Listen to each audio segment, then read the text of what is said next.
The Incredible Hulk will not be presented this evening.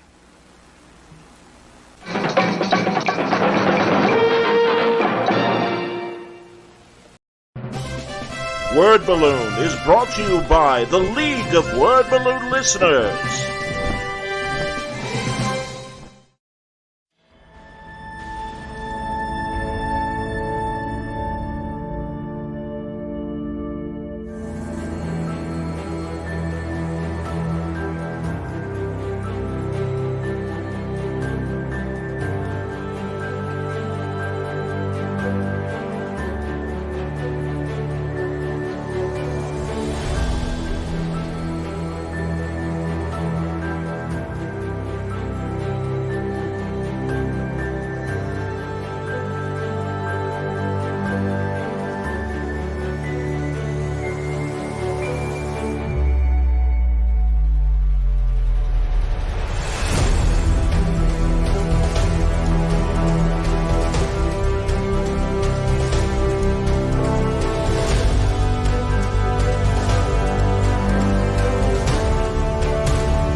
Welcome back, everybody. It's Monday. Time again for another new Word Balloon Live, the comic book conversation show. John Suntress here, Tom King here. It's time for another speech. Woo, indeed. Good to see you, man. What a pleasure to be here. I'm so excited to be back. I know I must bore the fuck out of all the Word Balloon listeners. I'm here so often. But I cannot say how much I appreciate this podcast, how much I love it, and what a joy to talk to you. And goddamn, I am tired from promoting this thing all day. So Yeah, it's nice to talk to a friend. Well, it's of course, and very excited for Love Everlasting. I'm pulling the cover image shortly. It's been a busy day here, and having nothing to do with this new Substack project of yours and Elsa Charretier. And but let's talk about it as I bring up the proper image. There it is. Stand by. But yeah, let's hear it. How are you, John? How's your health? How's everything going? Oh, thanks, buddy. No, everything's good. Everything's fine. I was telling you off the air, and I've kind of let the cat out of the bag. I am, in addition to doing Word Balloon, working on a really fun audio documentary weekly series about the monkeys. It's going to be multi-part. It will be finite. I knew about it, and I've kept it secret, and I'm incredibly excited. Yeah, it's going well. It really is going well. So, and just kind of mapping out February. So, no, everything is going well. Look at you, you're glowing, dude. You have like a smile on your face. You look like something awesome has happened. I'm very excited about this. Thank you, buddy. No, it's very exciting. I'm drinking my Coke Zero, so I might be burping, or at least silently burping. There you go. Seriously, hasn't it gotten better? So good. I liked it when it came out, but it's like new improved taste. I'm like, it is a new improved taste. It actually tastes more like Coke than it ever did. So, yeah. And I was never a Diet Coke person, but I like Coke Zero, I have to admit. Oh, yeah. I've drinking more diet soda in my life than I care to admit. So, anyway, listen, I got already right away off the bat, Zach has taken the words out of my mouth as far as the first question. And that is, how did you and Elsa Charretier connect? And what made you two decide on a romance comic and to publish it through Substack? So there's a lot there. That's an essay question. But you want to start talking about Love Everlasting and finding out the genesis behind this great project. I'm having flashbacks to AP history, where it's like, oh, what do I know about the Vietnam War? Quick, put everything. Well, there are three great questions, and they have three great answers, or three different answers. I don't know how great the answer is going to be. You'll judge that. Elsa found me. She literally cold called me. Wow. I knew Elsa's art. I knew of her. I admired her art. I love it. For people who don't know Elsa, she's done Star Wars stuff. She's done a bunch of indie stuff. She had a big book called November with Matt Fraction last year. And she is, I mean, the best way to describe her, and she would not let me describe her this way, but she's not here to stop me. Haha.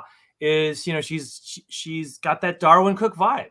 She's got that classic, beautiful comics. What I like to call the memory of what you thought comics were. Because it's not what comics look like. It doesn't look like Infantino or Cardi or Romita Senior Anderson, when he was doing romance. But there's like the memory of it. It's like Mad Men. Mad Men's not what the 60s were actually about. Like, I asked my dad if he watched Mad Men. He's like, no, fuck that. It's not at all what I remember. But to me, it's like, that's my memory of the 60s. It's the dream of it. And that's how Elsa draws. She draws the dream of comics. It's very similar to working with Doc Evan Shaner, where he draws sort of the dream of the sort of platonic ideal of the memory of comics. It's I don't know, it makes me think of Monet when like I never understood Impressionism, and then someone's like, no, Impressionism. So I was like, why am I looking at mushy stuff instead of realistic stuff? And they're like, no, this is what you remember something looks like. This is what it's like inside your head. I was like, oh yeah, now. So Elsa, yeah, she randomly DM'd me on Twitter. She's like, hey, Tom, do you want to do creator owned? Which is an odd question to ask someone, because it's almost like, I heard Bendis talking, it's like proposing to someone, right? Because it's like, do you want to link your life with mine? And this is an ongoing, so it's like not just for the next year, but for as long as we can be together until we have to be forcibly get a divorce because nobody cares about us, which is a weird sort of marriage when sort of like nobody showed up to our party. I guess we get divorced. At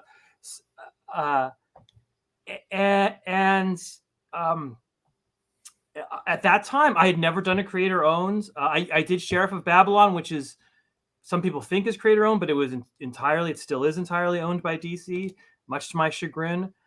And it was done in a traditional comic book way. Like, I had a page rate. They picked the artist for me. This weird Mitch guy, and it was not at all like I had to organize everything like you do with creator owned. I had never done it before. People had yelled at me to do it. Like, I sat next to Ed Brubaker once at Comic-Con, and he spent like 45 minutes yelling at me about, Tom, you have to do independent work. Stop being this corporate shill. And I was like, but I like corporate shilling. I don't know. It sounds very scary, Ed Brubaker. And he's like, well, what's scarier, them or me? I was like, you're much scarier. And I had a very similar thing with I'm dropping names, but Brian K. Vaughan. So basically all the bald dudes in comics, we all sort of got together there's a toupee conference, and we try them on, and then we regret it. I'm also a client. And Brian said the exact same thing to me. Why haven't you? So I always feel sort of guilty that I'd never done it. And then in the middle of all that guilt, Elsa sends me this DM, and I was like, well, Elsa's just a wonderful artist. Why not just say yes? And so I literally just said yes without even thinking about it, which I probably is not what she expected. She's like, do you want to do a creator owned? I was like, sure, let's do it. And that was the beginning. That was like a year and a half ago. I think it was almost 2 years ago. It's been a while. It took us a while to get all of this together. So the idea was there to do a creator owned before Substack came into the picture. Absolutely, yeah. Elsa and I had developed the art. This whole book was written before Substack. The first 5 issues, which will be the first arc. I say this over and over again, so I apologize for people who know me. I write arcs now. I don't write issue by issue for comics. So when Elsa and I developed as a separate issue, we'll talk about later. But after we had developed the idea, I was like, okay, I'm going to take whatever a few months off and just write the first arc straight through. This is like I said, this is my first ongoing since Batman, so it's been a while since I had one that I didn't conclude as a mini. But that was all finished by the time Substack. I knew that concept was, or I knew that they were sort of reaching out to comic book people. Yeah, so we got lucky in that sense that we were sort of inside the process by the time it hit. And we were developing it for whoever, just to publish an independent book. And then to continue this long story and get to one of the second of the third questions, Substack hit, and and I reached out to a bunch of creators, many of whom you've talked to and have told their stories, being like, can we, it's a startup, it's a grant. If we give you a bunch of money, will you be creative? Which is it's hard to say no to that. That's a wonderful idea. Sure. And they came to me. I was fortunate enough to be approached, and they said that, and I went and talked to my sort of brain trust, which is Clay and Mitch and Doc. We have a running conversation all day long, every single day of our lives, and I was talking to him, and especially Clay was talking as artist. He's like, why would you have a fucking Substack? You create nothing. Like you write words, but nothing that you make goes into the world. I should have a Substack. And and I found this much as often I talk to Clay, I find his reasoning to be compelling and to be off center of what I originally thought it was, and to be like, he's very convincing. And I was like, I don't know, yeah, kind of like I'm Mitch and Doc. I was like, come on, I should have a Substack. I'm a big fancy writer. And they're like, no, you write words. We do all the work. I was like, oh, that's true. So then I was like, I'm gonna not do this Substack because it sounds like it's kind of, I don't know. I felt, again, I didn't want to be some sort of manager of whole. I just wanted to write. I just like writing. That's all I like to do. But Elsa and I were in the middle of this, and Elsa is, Elsa better than I do, but she knows how like comics work on a level I don't. I know how comics work on level of writing for a big company and making a successful story. I know that pretty good. But Elsa's got a YouTube channel. She's got a Patreon. She's done Kickstarters. She's done image books. I have one thing I do. I call an editor. I was like, hey, how would you feel if a psycho pirate went crazy and cried for a while? And they're like, oh, that's brilliant, Tom. Let's get some Eisners. It's like that's the only. I have one skill.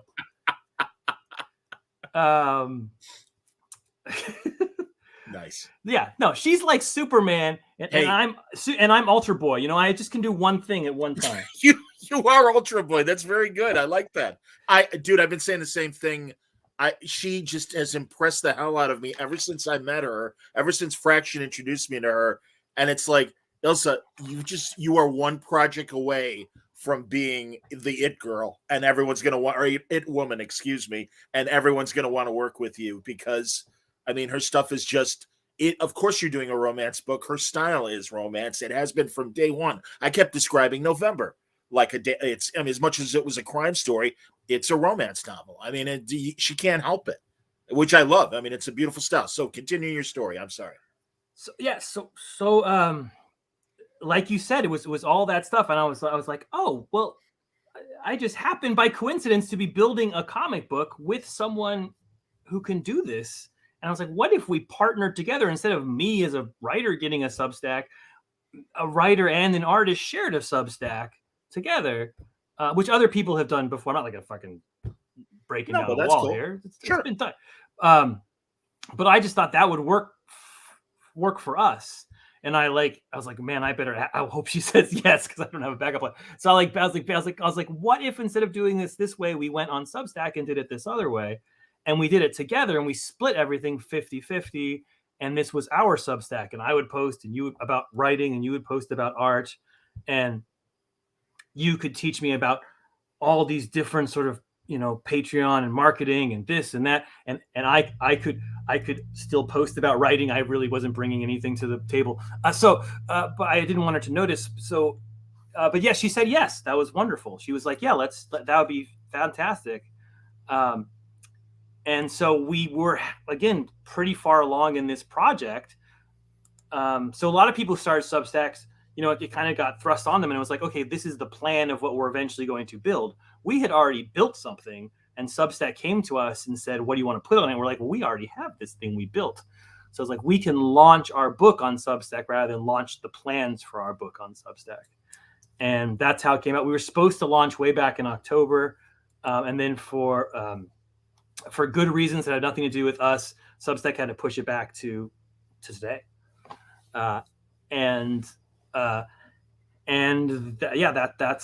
how Substack came about, and that's how we launched, and that's how.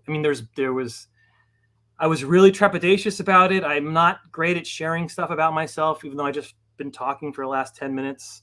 My Twitter feed is basically me being like, here's my pretty dog, please buy my book. Like, I'm not always loquacious. I'm not like, hey, let me take a 6-minute video of myself reading comics or something. I always just get embarrassed. So I was hesitant to go into this, and I'm glad I have a partner like Elsa who can kind of help me along the way. It's very helpful. And and so then I can talk about Substack for hours about sort of how to sign on and stuff, but the major thing for me was always that I love this book. I love Everlasting, and I want to give it the biggest platform possible. And because of Substack, because of that grant, because of how they're structured, I realized we could do it for free. We could put out the first free comic book, which is a stupid idea. Because what free is worth anything? I don't even download free apps from a store because I'm afraid they're going to ruin my phone. But this is something that we can give to you and get to the widest audience possible, and still make our money back because of Substack and because of Hollywood. So what does that mean? Because of Hollywood? Well, once you get into Love Everlasting, it's a really easy Hollywood pitch. So we've taken a bajillion meetings. Oh, wonderful, wonderful, and had some really good offers so far. That doesn't surprise me. Again, people will read the book, but I'm happy to throw up a couple splash pages and images here. Again, you are offering the book for free. Do we want to say the premise, or do we want people to? Yeah. I'll talk. I should talk about the whole origin of the book and everything. But yeah, the book is. No, continue, please. You called it a romance comic, but it's kind of a romance comic, but it's also a deconstruction of romance comics and a reconstruction of them. Josh Williamson, my dear friend, called me today, and he's like, "You tell it's a romance comic, but it's actually a horror comic," which I thought was very perceptive. Yeah, there is this. It's not about falling in love and sort of attaining who you want. It's about being trapped and falling in love and attaining what you want. So there's a huge twist. It starts out as a romance comic and becomes something else and something deeper. The way I want to do it, the way I'm going to pitch it, and you'll hear me say this 1,000 different times because it's the way I kind of understand it as a book, is I've always really admired Neil Gaiman's Sandman as just as a story that was told as because you read Sandman front to back. I read it over and over all the time. You can see its big impact on Vision. The whole voice of Vision is basically stolen from Neil Gaiman's Sandman. And what I love about it is it goes anywhere and everywhere. Like, you can be in ancient Rome. You can be talking to Shakespeare. You can be in a modern apartment building in downtown New York. You can be in London. You can be in 14th century China. You can be in BC. You can be in the freaking future on another planet. Like, Sandman goes everywhere, but it all feels a sort of one unity. And what he's doing, he's like, let me take these old EC horror comics and look at the entire history of storytelling sort of through their lens, and in a really sort of literate way. And I've always sort of admired that, and that's the kind of I was like, I want to do something like that. I want to do like a 75 issue thing where we look at like all of the history of the story with a central character and a central cast and a central mystery, but where we can go absolutely anywhere. So instead of Neil, I'm going to call him Neil, but I don't fucking know him at all. Instead of what Neil did, which was look at the lens through horror, we're gonna look at the lens through romance. We're gonna look at the entire history of storytelling through romance. Look, I'm not going to achieve what Sandman did, but I'm going to fucking try. So that's the ambition of the story, is to tell something. If you think of Sandman as a horror book, it's not a horror book. It's about using horror to tell stories. Love Everlasting, it's not a romance book. It's about using the tropes of romance to tell big, huge stories. And so that's the basic of the book. And I'll give you the whole background of how it came about and everything. Well, and as you describe it that way, I love it because I wasn't a reader of the romance comics, but I won't deny I thumb through them when I find them. And I love that, much like for people who haven't read the book yet, And again, you can check it out for free. You don't have to sign. I mean, you go to the front of Ilza and Tom's Substack, and you can get the book for free there. So yeah, if you want to just go to my Twitter feed, it's my pinned tweet. If you prefer to go to Elsa's Twitter feed, it's her pinned tweet. Or if you just type Google Substack Tom King, you can do it that way. There's like 1,000 ways to find it, and it's utterly free. And not only is this issue free, the next issue is free, and the next issue, all you have to do is put an email address in, and once a month you'll get a free issue of Love Everlasting, at least for the first 5 months. Because I just want to formatically describe it too, that if people read the Steve Lieber, Matt Fraction, Jimmy Olsen, it was episodic within each issue, and you get that vibe from Love Everlasting as well. And that's great, because that is how those Young Love and Secret Love and all those, going back to even Simon and Kirby, when they kind of invented the romance comic book back in the day, it has that kind of true confessions. You know, I gave my heart to him, but I had no idea what I was walking into. You know, those kind of like they're all over my desk. Yeah, Barbara. Oh, there you go, man. I was going to say that looks like J. Scott Pike on the cover, who was this brilliant Silver Age artist that is like, I don't want to do superheroes. Fuck you. I want to do romance. That's Nick Cardy. Dude, I swear the next time you come to Terrificon, because I think she comes every year, you got to meet Barbara Freelander if you haven't already. I would love to meet her. Having done all this researge, yes. Okay, when I first started out, one of the first things I did was, in the back of my mind, a little bug went off and said, "Didn't John interview an editor of romance comics?" Yes, and I went back and found your interview and listened to it twice. I would just to find out about all the background. She's so incredible, and really was only at DC for a very short period, and also worked on a teen magazine, which reminds me I should talk to her about the monkey thing and see if she's got anything with the monkeys. Barbara Freelander, everybody. My God. Seriously, as Tom, I've been telling you, I'm so excited about this thing, and I'll get in. Anyway. So yeah, Barbara would be perfect for that. But no, she really opened this door because she worked for Dorothy Woolfolk, who was the grand dame of DC romance comics for decades, and was this associate editor and knew everybody. Worked in the office, knew everybody. So yeah, she's great. And again, it's this interesting format where all these stories link, and obviously you're telling a bigger story. And as you say, at the same time, you're honoring romance comics, you're deconstructing romance comics. Very, very Bob Rafelson of you, much like the Monkees film Ahead, which celebrated and deconstructed Hollywood at the same time. But you'll forgive me for mixing my monkey metaphor. But anyway. No. When I first built this, it was built on like, how can I make something that can be metaphored to the Monkees? That was exactly my intention from day one. I was like, I wonder if anyone will see this. And now when Davy Jones shows up as one of Jones' lovers, I'll know that that's true.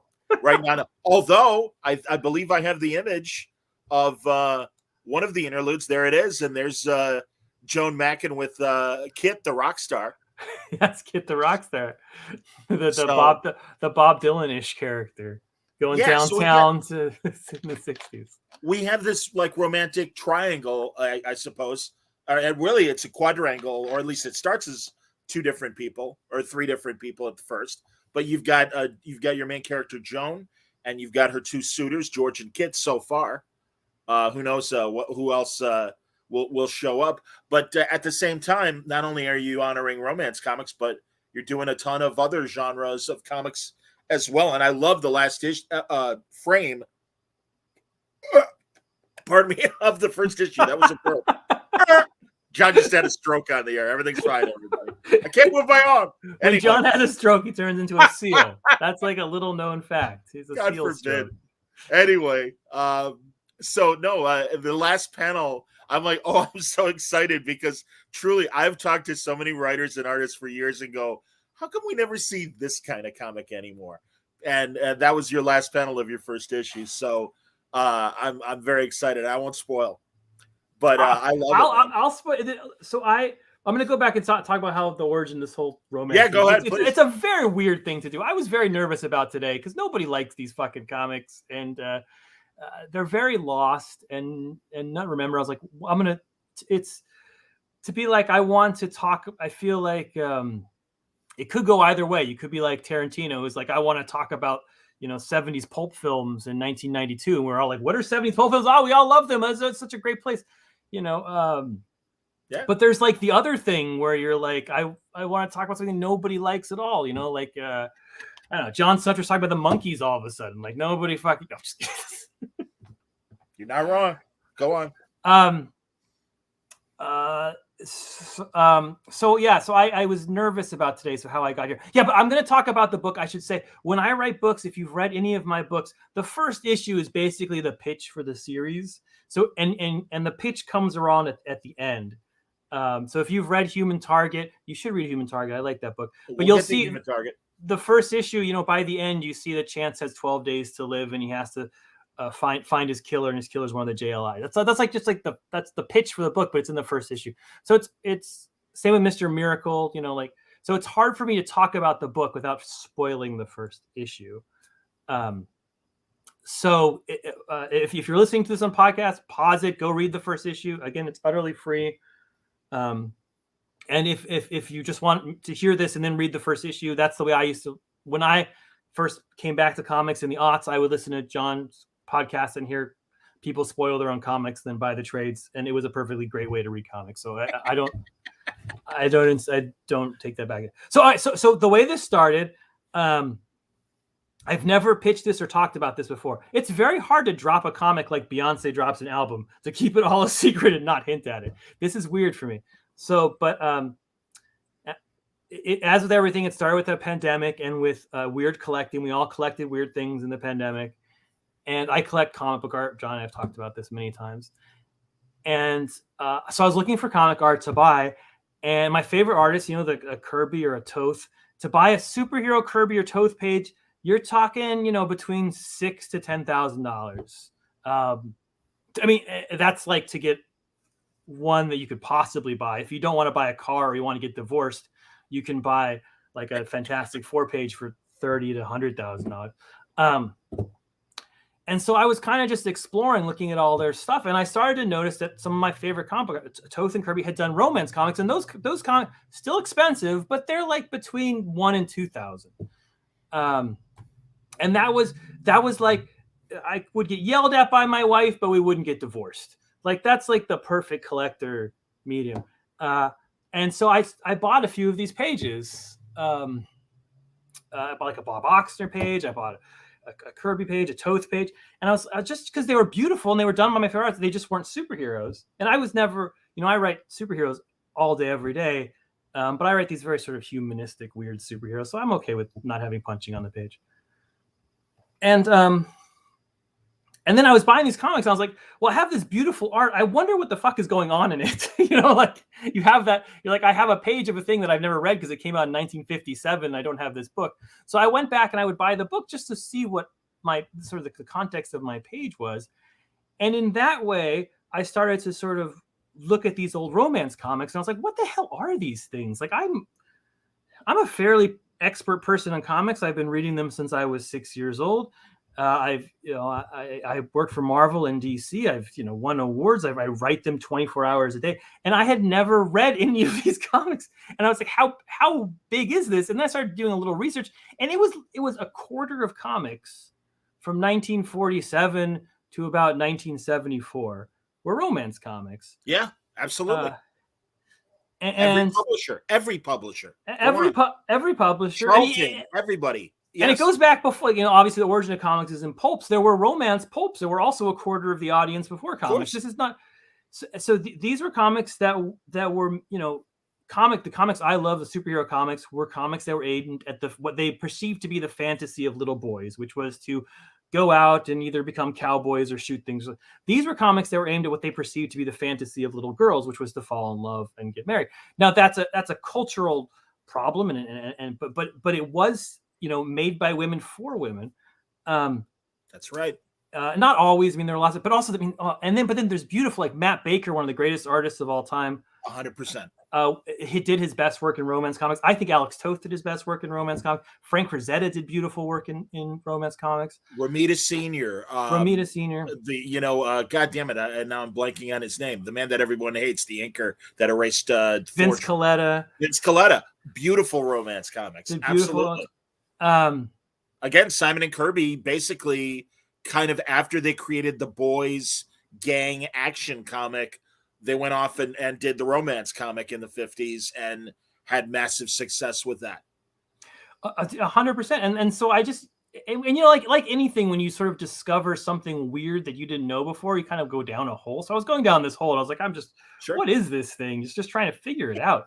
Have you gotten any J. Scott Pike pages? That's a great romance artist that I never hear about as far as the art speculation market. I do have some Pike pages. Pike, for people who don't know, is most famous in the comic books for inventing the superhero, the Dolphin.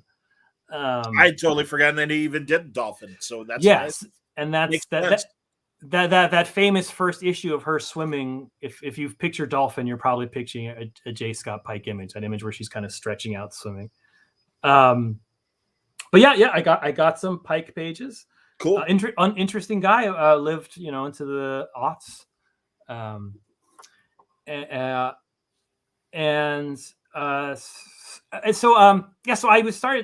was kind of going down this hole, and I was like, wow, this is just, and it's weird because it had been totally dismissed because Lichtenstein had come in and stolen this and sort of made these pictures, and everyone just, once he did that, people were like, this is for idiots. And anyone who reads comics knows that everyone just dismisses us and says they're for idiots. That's like, you grow up, read comics, that's like, you have to kind of live with it. I was listening to Harry Potter with my kids this morning, and as an example of how dumb Crab is, Crab's always reading a comic book. I was so fucking insulted by this.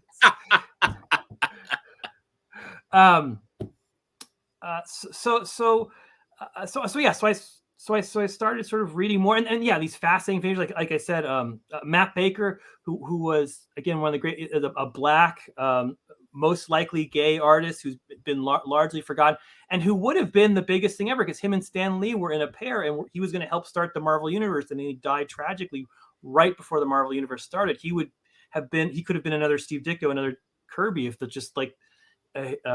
he hadn't gotten sick at that one time. Those great Golden Age Phantom Lady covers and pages, yes, most likely are Matt Baker pages. I mean, he really, well before the Bronze Age, was just doing amazing work with Phantom Lady. Yes, an amazing, like, very kinetic kind of artist. And so I sort of went down this hole. And once you start reading these weird things, I was like, all right, I've done enough research. I want to read some of these weird things. There's only like 7 or 8 stories, which just makes sense because when you read a bunch of superhero stories in a row, there's only like 7 or 8 of those too, especially Batman stories. Like, he's either in an alley or on a rooftop. There's only way place for Batman to go.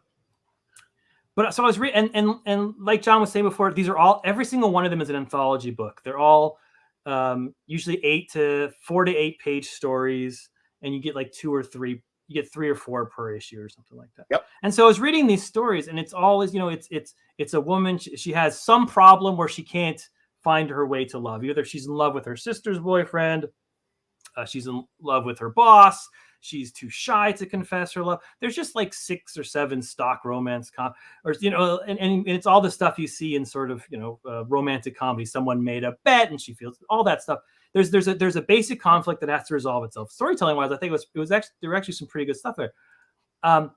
But it occurred to me as I read this that it always seemed to be the same woman, and basically she would have some conflict. She'd wake up, have some conflict, and then she would resolve the conflict. She'd kiss the guy, they'd agree to get married, and because these were comics under the Comics Code Authority, then it would cut to black, and then you would start over with the next page, and there she'd be again.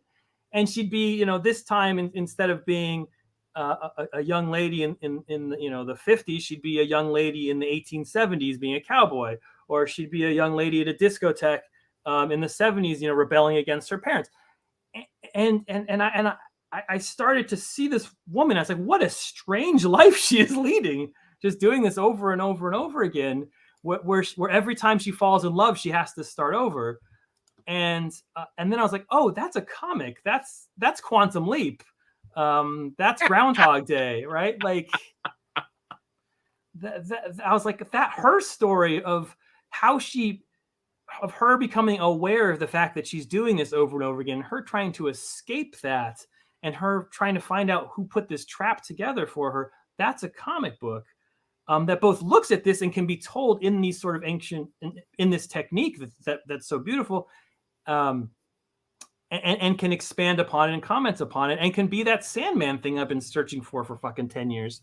And it just happened to be that I had this idea when I was talking to Elsa, and I was like, well, I have the perfect artist for this, and she's right there.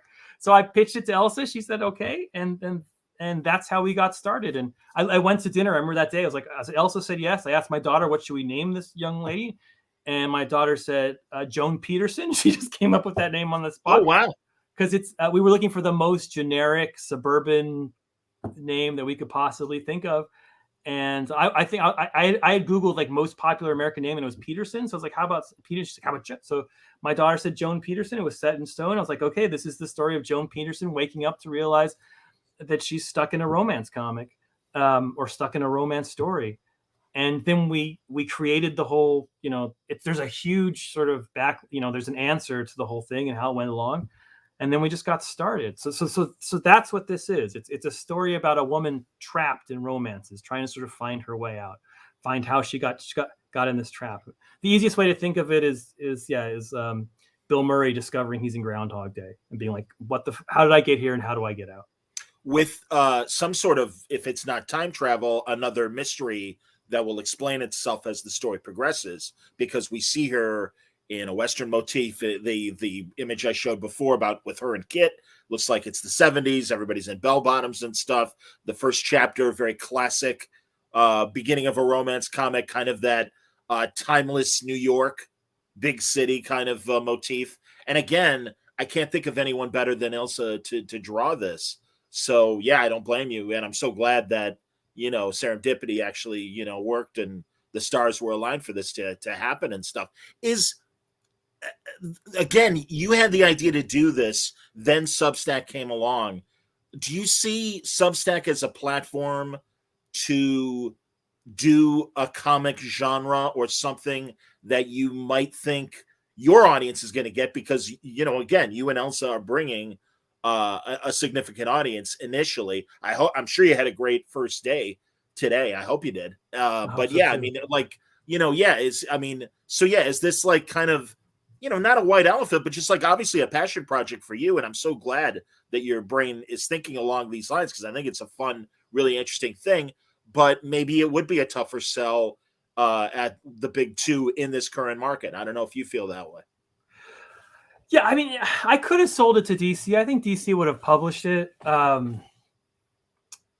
I wanted to own it. I wanted to have control over it. And clearly Hollywood is interested. So that, I mean, again, it's certainly commercial from a mainstream standpoint.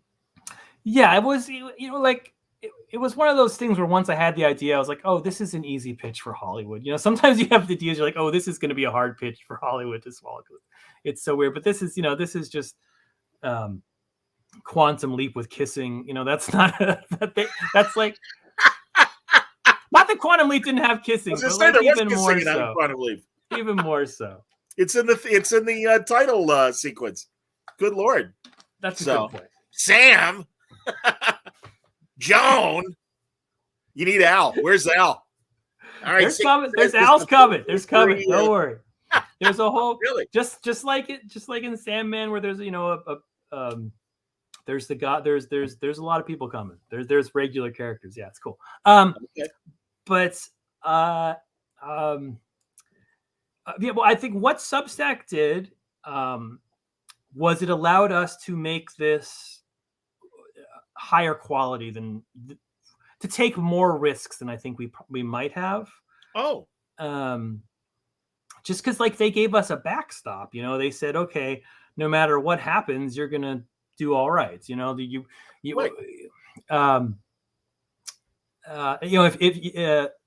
If or when you do this, publishing, there's a risk. You have no idea if anyone's going to buy it, but here's a grant where you can just, have.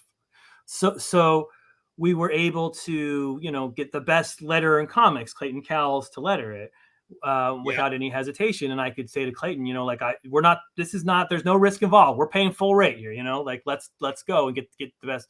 We were able to get Matt Hollingsworth, who, colors Elsa so beautifully. and again, just be like, we want this, when you're doing it yourself, every cost is your own. And so you might cut some costs in order to sort of, because the risk increases the more you spend, obviously. And here we were just like, no, we can make this as beautiful as we can make it for the audience. And that's what Substack got us to do, to make a better product. So yeah, I think, and we got Tom Mueller to do the design for the cover. Yeah. Which is gorgeous, and also like the design for the Substack, to hire a designer, and so all of that stuff became a lot easier with Substack, which is very nice. I cannot say how much I appreciate it. And it's also become, it'll be an interesting platform to do this on. No, look, I've done comics every single which way you can do them in my 10 years now in comics, right? Like I've done the Bat-Cat wedding that wasn't. I've done a Batman #1. Only 3 people have done that. I've done small comics. I've done big comics. I've never done a comic that comes out for free in an anthology. I've never even heard of a comic that did that before. So if you're doing something new, I just heard Bendis say this on your podcast, and I was like, it's like, if you're doing something in comics, you're like, oh, this is something new after 80 years of comics, where you're like, I'm gonna do something. We're gonna announce a comic the day we launch it, and we're gonna put it out for free. That's never been done before. So let's fucking do that. So when you're doing something brand new, that to me is pretty cool and amazing. I completely agree. And again, I love what Clayton did with the lettering, and what Mueller did too with coming up with the logo. And are these splashes, are these Clayton? Like I mean, are these fonts and everything? Is this Clayton's work here? That's Clayton, yeah. Some of the splashes are Elsa, and some of them are Clayton. Some of them are mixed together. That's Clayton. That's Elsa, that first one. Okay. So yeah. But mostly it's Clayton. Yeah, doing understood. Clayton and I have worked together since the Vision, and he's the best. He's like Wolverine. He's the best that there is at what he does. I'm hip, and no, this is the genre that I'm like, yes, finally, doctors and nurses and everything that patients and nurses. Oh, that cracks me up. Any hospital comics? We need more hospital comics. Hospital drama. We will have hospital. That's the best part about this comic, is that I can write a story that I can write a 5-issue story that takes place in goddamn medieval times. Sure. About princesses. I can write a 5-issue story that takes place 1,000 years in the future on Venus. There's nowhere we can't go with this comic.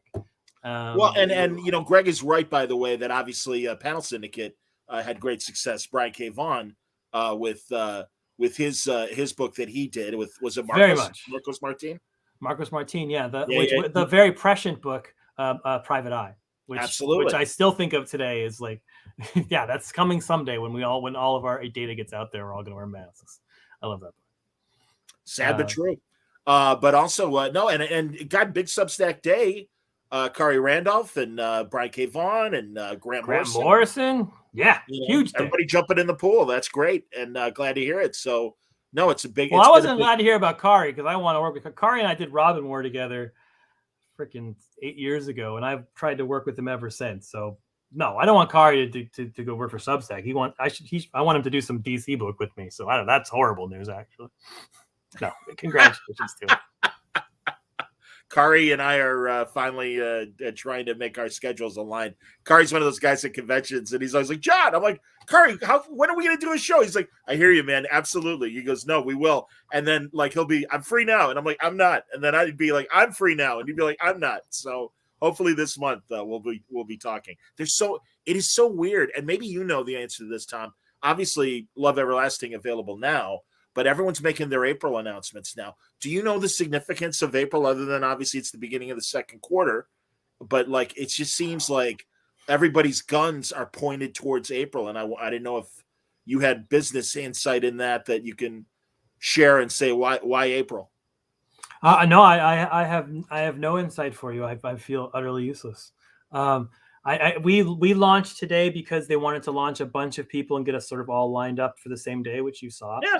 And so that's all I know. I know that in April we'll have issue February 2nd to March. It'll be issue 4. That's all I can tell you about April. And I really hope to talk to Nick Spencer, who kind of has been spearheading the comic Substack relationship, and want to get his view on what he, how 2021 was. And everybody seems to be, enjoying the reaping the benefits. I mean, hundreds signing up today. Tom, did you take a head count? Thousands signing up today? Elsa's been looking. She said we're getting really, really good numbers. So hopefully it continues. I got to talk. It's funny. It's hard to talk people into taking something for free because everyone assumes that something for free is as a catch. So I'm just trying to talk people into taking something for free. There's no catch here. If I get your email, you'll get a free comic and you'll just get a newsletter. You're not going to get spam, or I'm not going to sell it to somebody. That's all it is. So yeah, this is just a free comic. Yeah, we did great numbers today. That's what I'm told. I don't look at the numbers. I don't read my reviews. I don't look at Comic Book Roundup. I have enough stress in my life. I hear you, man. That's all right. Well, it's all good. I just write the comics. I'm very excited for this book. I was excited when you told me you were working with Elsa, and now having read this first issue, I think it's going to be a lot of fun. And again, I like, if they're not risks, I like the choices that all the creators are making for these Substack books, because I think they are interesting. You're probably right. I mean, again, you have enough cachet currently where you can come and say, I want to do a fart book. And I'm sure every publisher's like, great, we're going to do a fart book. Excellent. Can't wait. Gonna be My great. fart pitch is fantastic. Exactly. So yeah, shift your games to April farts, everybody. That'll be the title. It is incredibly freeing to not have to do punching every 5 pages. It is very, although there's some guns and shooting in this. So what am I gonna say? But yeah, it's everyone always tells you creator owned is the most fun, and it really is a lot of fun. It really is. It's a joy as a writer. It's cool, man. No, I agree with everybody here who's saying that. Of course, if it's got Tom's name on it, they're going to subscribe. So that's cool. I want to, unless you have more to say about Love Everlasting, I want to transition to other things that are in your orbit right now. I should say, because I've been emphasizing the free thing the whole time. There are ways to pay me. There is ways to make money off this. There's like a tier level. So if you go and you sign up, you just want the free comic. That's wonderful. Don't fucking do anything else. Just take the free comic. If you want, Elsa and I are doing like behind the scenes stuff. We're doing, here's I'm gonna release all of my scripts, like my Batman 1 script, my Vision 1 script, and I'm gonna comment on them. There's like a whole newsletter. There's lots of so there's extra content you can sign up for $6 a month. Also, if you just like the comic and wanted to throw $6, whatever. And then if you want a physical copy of the comic, there's like another tier where you can sign up to get this first physical run, which is only 1,000 comics. Which will be the first which will be the first print run of this book. So there is ways. I always forget to pitch the how we make money off of it, part of it. So I apologize. But yes, if you want more, if you want to learn more about my writing process and Elsa's art process, then sign up for the other tiers. Or if you want to sort of join this little community, that's also awesome. But I hate asking for your money that way, but I guess I will. Well, there's the URL, everybody, and I put it in the chat as well, everlastingproductions.substack.com, and that's where you can find it and get on board. Please, absolutely. I mean, no, dude, I'm very proud of you. This is a hell of a story. I thanks. Creator owns a lot of work, John. It takes a lot. It's like yesterday we were about to publish and we noticed there was no issue number on the cover. That's insane. I've been in comics all this time. I've never had to think of someone adding an issue number to the cover. There it is, issue 1 over the V. And so the very last second, we're like, Clayton, emergency email, please add it. When Batman 32 comes out, I don't have to worry that the word 30, the number 32 is going to be written on there because some wonderful production person takes care of that for me. So this is Elsa and I are also editing ourselves. So this is sort of pure us. Wow. That's great. That's amazing. Are you honestly, she is such a student of visual storytelling. Are you just even collaborating with her, learning so much more, not to dismiss the talents of Doc and Evan, or Doc and Mitch and Clay and your usual, go-to collaborators and stuff. But I just think Elsa really, I love her YouTubes. I think they're so informative, and really, she just impresses the hell out of me. Every move, I'm like, Jesus, man. I mean, here I am doing my BS video and stuff. And Elsa, I mean, it looks like a masterclass. It is so professionally done. I always tell her that. I'm like, my God, it is your shots are always so on the mark. And I can't imagine how much time she and her partner are putting into to making her video side and everything. I mean, the caveat with you learn from every artist you work with, except Mitch. He doesn't. I basically drag that kid. He doesn't know anything. I do all the layouts, and he basically just traces my work. No, I'm just kidding. Yes, of course. Elsa's so fucking smart. Like she's teaches me how to do things every time we do it, and her approach to the page is fascinating.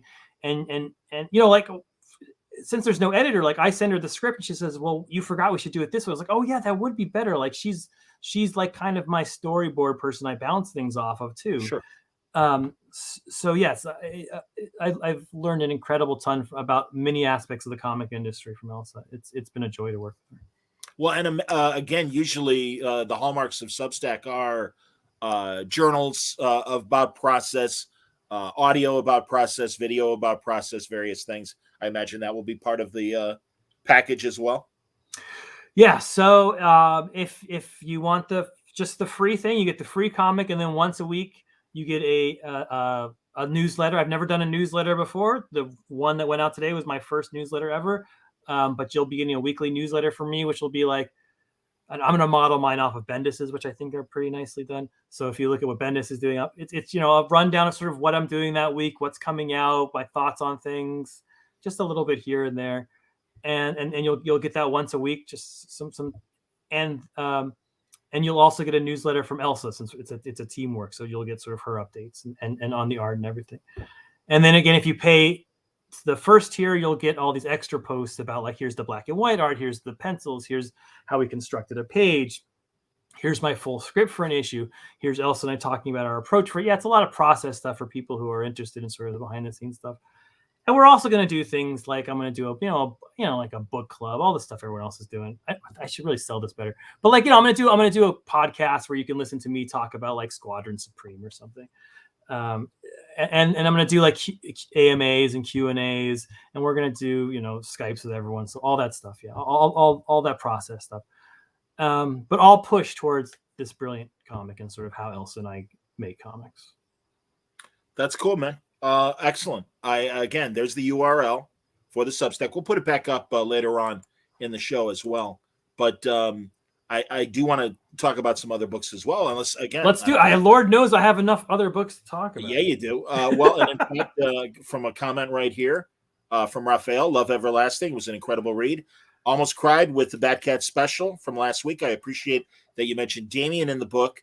Have you imagined what his relationship with Helena will be like? And let's, you can answer that question. Then let's get into last week's special. Raphael, I think this is the same Raphael from Twitter who's supportive all the time and was here on Suntress last time. I just thank you so much for everything, dude. I see you every day being kind, and it's greatly appreciated. Yeah, no, I did. I wish I had room to put in more scenes of little Helena interacting with the rest of the Bat family. I think it would be an interesting, because she would be very much the little sister, because by the time she's born, even Damien is going to be in his late teens, right? Sure.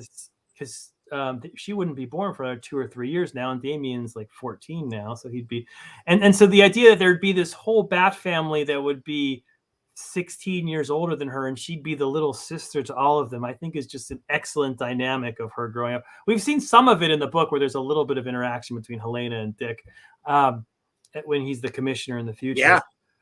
God, I love those rooftop scenes of them. Absolutely, good stuff.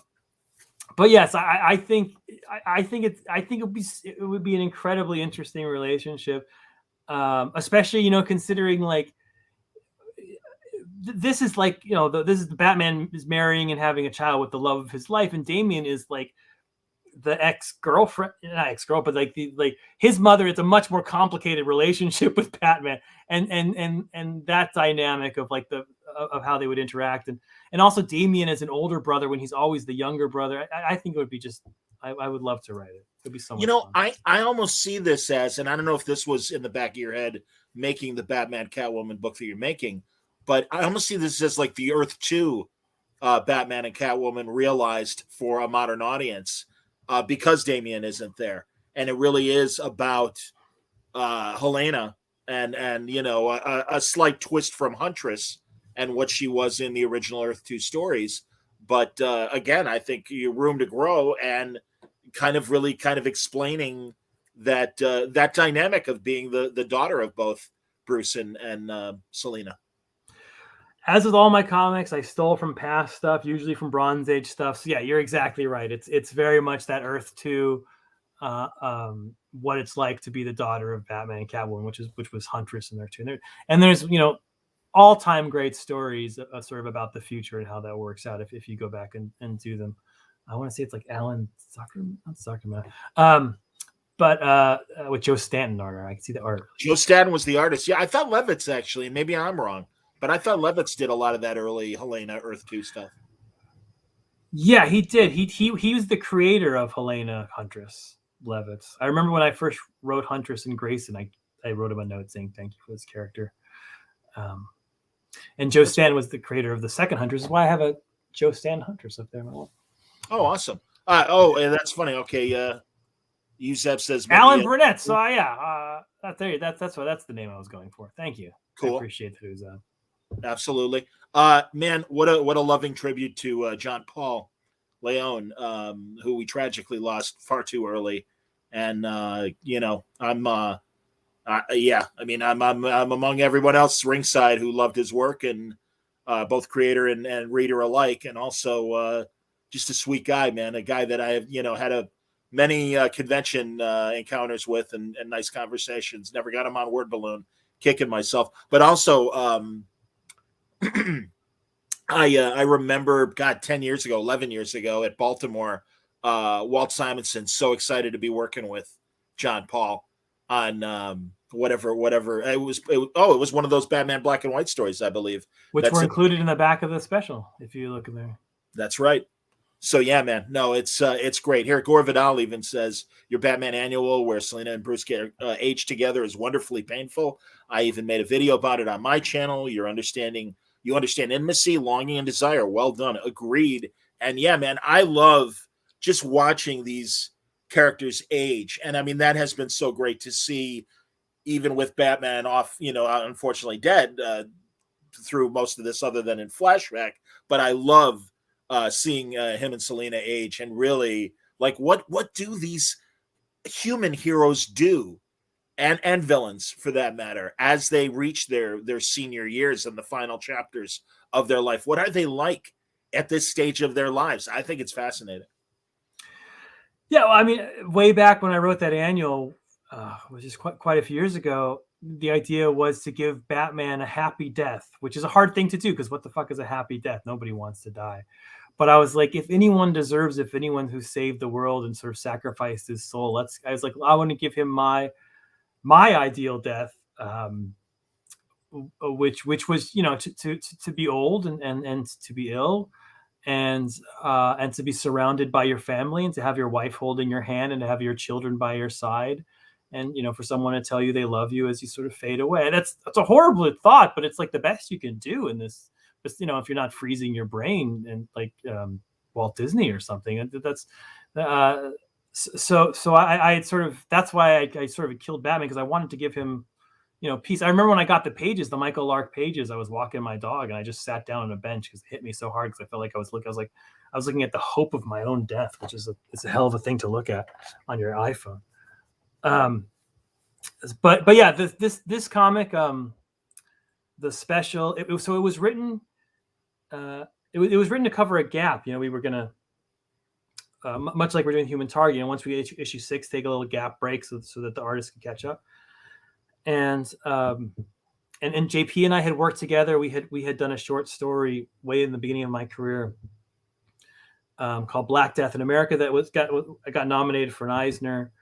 And so they said, "Do you want to have a JP?" I said, "That's perfect." And I wrote this sort of long story that just happened to be about, like, it's about all of Selena's life. Every scene takes place after two. I was like, okay, it's a 38-page issue. 38 times 2 is 76. I didn't think of it. And so we'll see her from the ages of 0 to 76, and we'll do every other year. And at Christmas. So it takes place every 2 years at Christmas. And you sort of just see a snapshot of her life from the moment she was born to the moment she passes. And I wrote this for JPL, and he was drawing it. And I mean, I knew he was a cancer survivor. I didn't know he was sick. I don't want to sell this like we were best friends. You know, we had worked together. We'd seen each other at cons. We knew each other. He was very kind, and mostly I knew him from being very talented. And he was turning in pages, and the pages were getting slower. And the editor's like, "Oh, he's fine. He's just having a little." And then just one day, I found out he had passed, and we had talked a week before. Again, I honestly didn't know he was sick, and I texted him because we'd been approached by a pretty big Hollywood producer to make our short story into a cartoon. They wanted to make it sort of one of those cartoons that wins Academy Awards. Those are short cartoons because it's about a veteran, a black veteran who had served in World War I. And I was like, hey, we have this big Hollywood producer wants to make these. Like, oh, I'm so excited about this. And we talked, and it was just sort of completely normal. And a week later, he was gone. Wow. And according to, I'm just hearing this from editors, but like he was literally like, in the hospital being like calling his editor and being like, I have one more page. I'm going to get it to you tonight. Like this was what he was working on. And so then he passed, and he had drawn the first 13 pages. He had laid out the first 20 pages, and we had just had no idea what to do with this book. Sure. Yeah.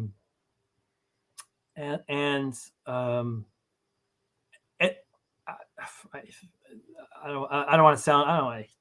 Anyways, I don't want to increase my own value, but I'll use the passive voice. It was decided that we would turn the book into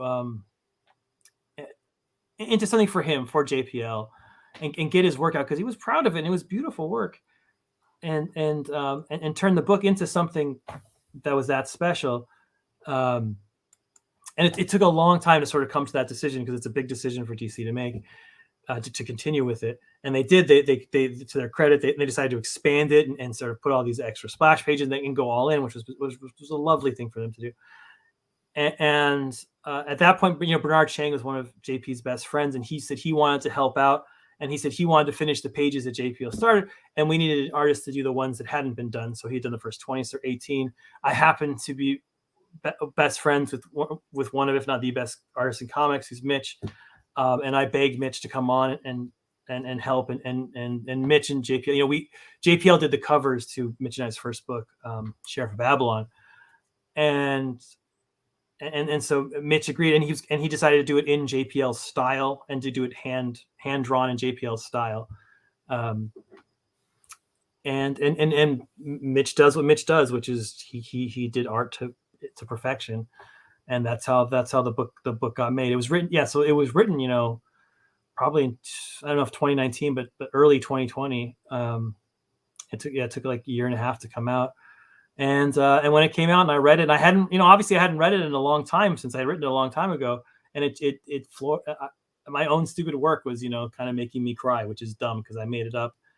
But it just happened to be this big story about life and death that was dedicated to a friend who had passed. Yeah.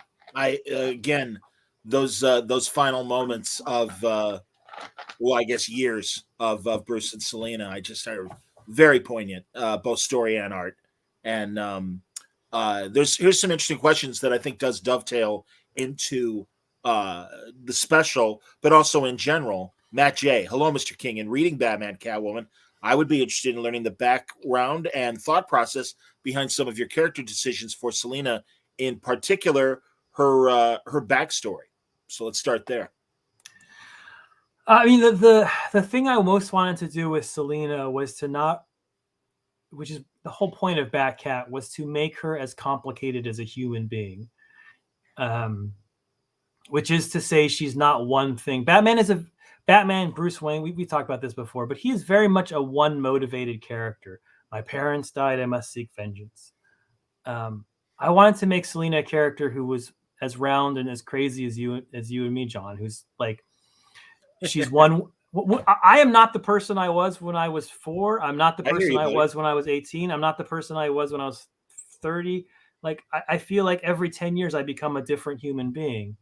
And I know 10 years from now, I'll become a different human. It's the one thing that makes me feel good about death is that I feel like I've already died. Like my 18-year-old self has died and somehow it's okay. Interesting. Sure. And so I wanted to make her complicated, that so that was the point, that she was as to the particular decision. I mean, it's all pretty much canon. I mean, Selena's always been the orphan. Right.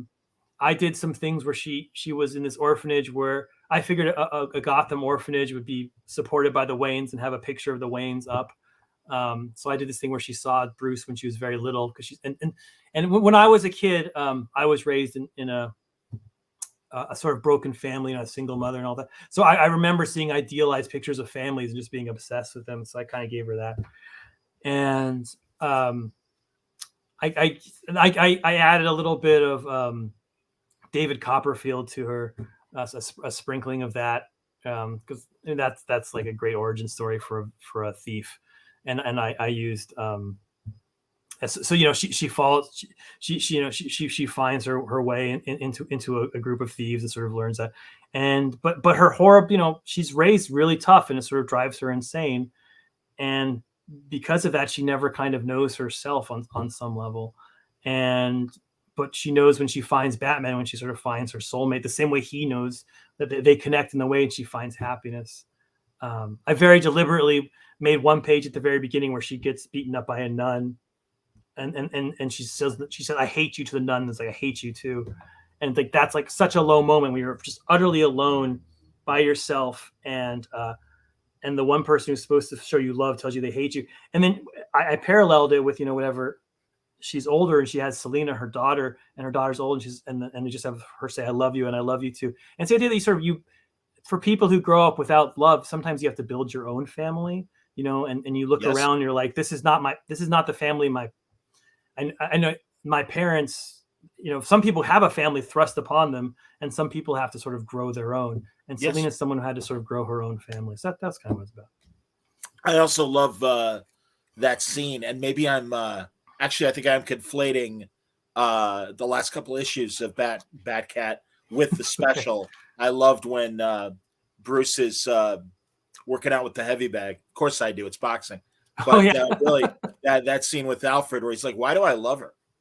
And then Alfred ignores him at first. Like, Alfred, why do I love her? And he's like, you as someone put it here in the comments, Uzab, forgive your partner for their flaws. Absolutely, man. People aren't perfect. And I love that. And truly, again, it comes through in their conversations. I mean, this is a really great character study. You'll forgive me, man. I'm going to conflate your 6-page question here. That goes on for 6 parts, but and just say that, I mean, again, Tom, you're exploring Selena's relationship not only with the family she creates, but also, is there something specific you want to say regarding her mother? Because in a lot of ways, as Matt says here in part 6, it seems detrimental to the character as it puts Selena's actions and behaviors in this series in conflict with a past that seems to have accounted for so much of who she is. So I'm sorry here, part 5. The story feels like it was written for Selena. Cutting out the crucial element of her history would seem to leave some pretty significant questions if this were not to be the case. Well, that's, again, Tom is answering these questions. Jesus, there's 10 parts to your question, Matt. God bless you. But perhaps something that you can save for the next time we see Tom at a convention. I got to let other people talk, and I've got questions as well, so you're forgiven. I did not reference the New 52 where she has a father that's a criminal named the Lion, I think. Yeah. I'd forgotten that. Jesus Christ. Okay, so be it. All right.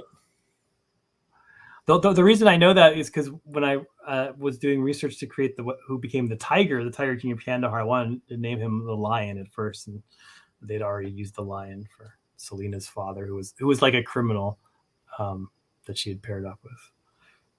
So yes, like I did sort of retroactive that stuff. Sorry. No, all good. Retcon. And I didn't realize that we were to get Liam Sharp for a few issues. That's great. Liam is amazing. I loved having him on. Such a wonderful person.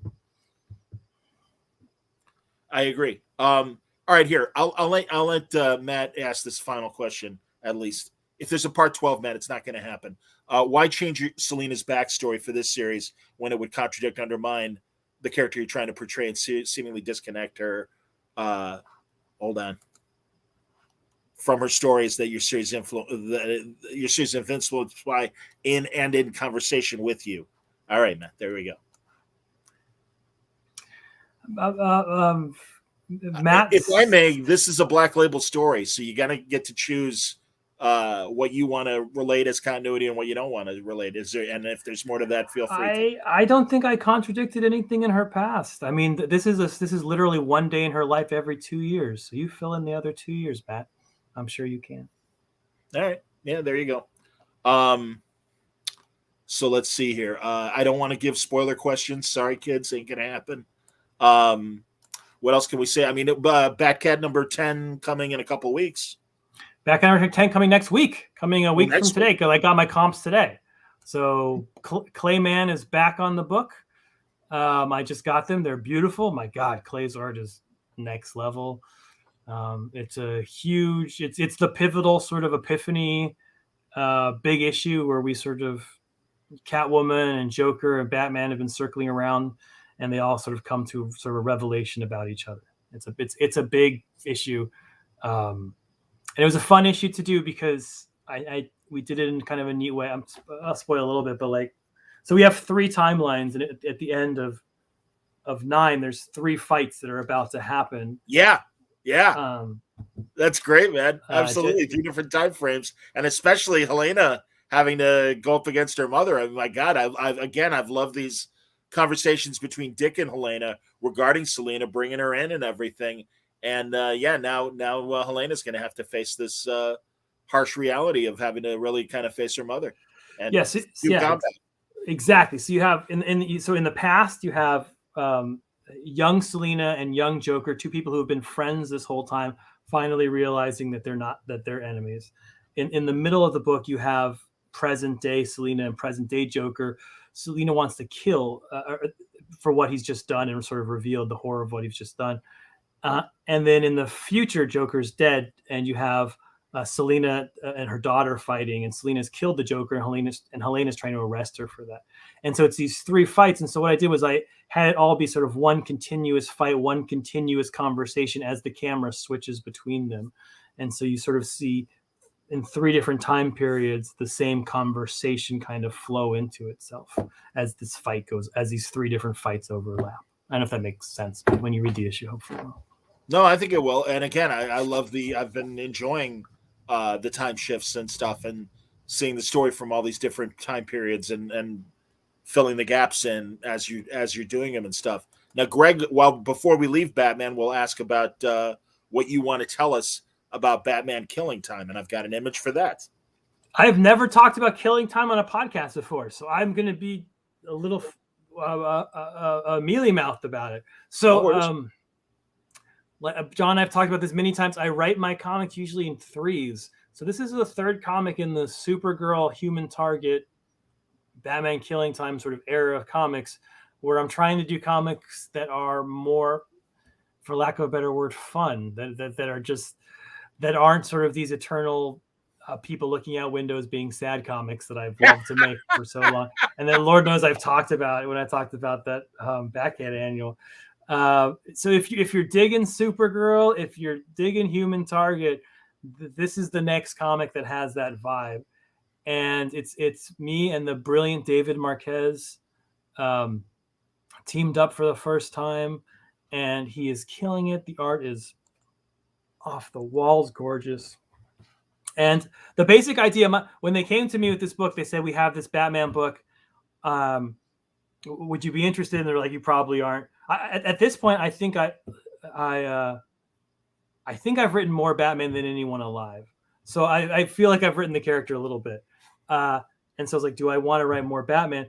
And the approach I decided to take was, I was like, all my Batman is very interior. He's always like, about to get married, or, sad about this, or confronting his father. It's like all this huge, big emotions. And I was like, and I've explored like the depths of his motivations and all this kind of endless bullshit that I love. And I was like, let's just throw all that out and just do a book that's a goddamn like a heist book. It's not like, this is not a look deep into Batman's soul. This is a goddamn balls to the wall action book that is inspired by the great 70s heist movies and all that stuff. Stuff like Hot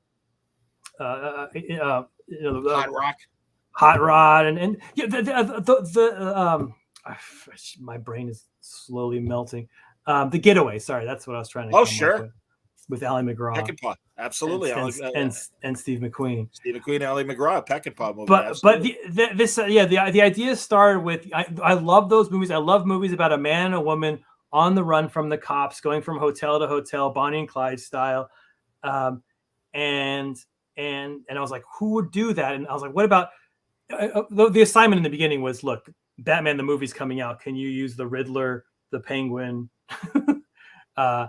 Batman, Catwoman, all the characters that are coming out from the Batman in a comic book? And I was like, yeah, I'll put the Riddler and Catwoman, and it had to be year 2, which is what the movie is. And so I was like, yeah, the Riddler and Catwoman, this is before they fell in love, pull off the biggest heist in the world and go on the run.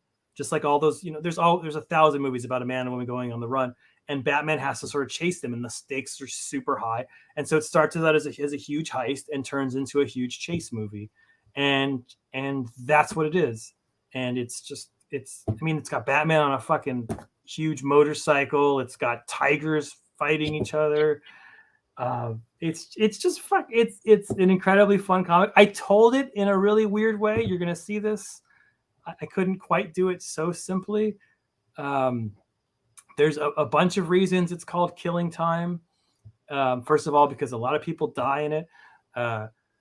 Second of all, because it has a lot to do with how time is structured in the book.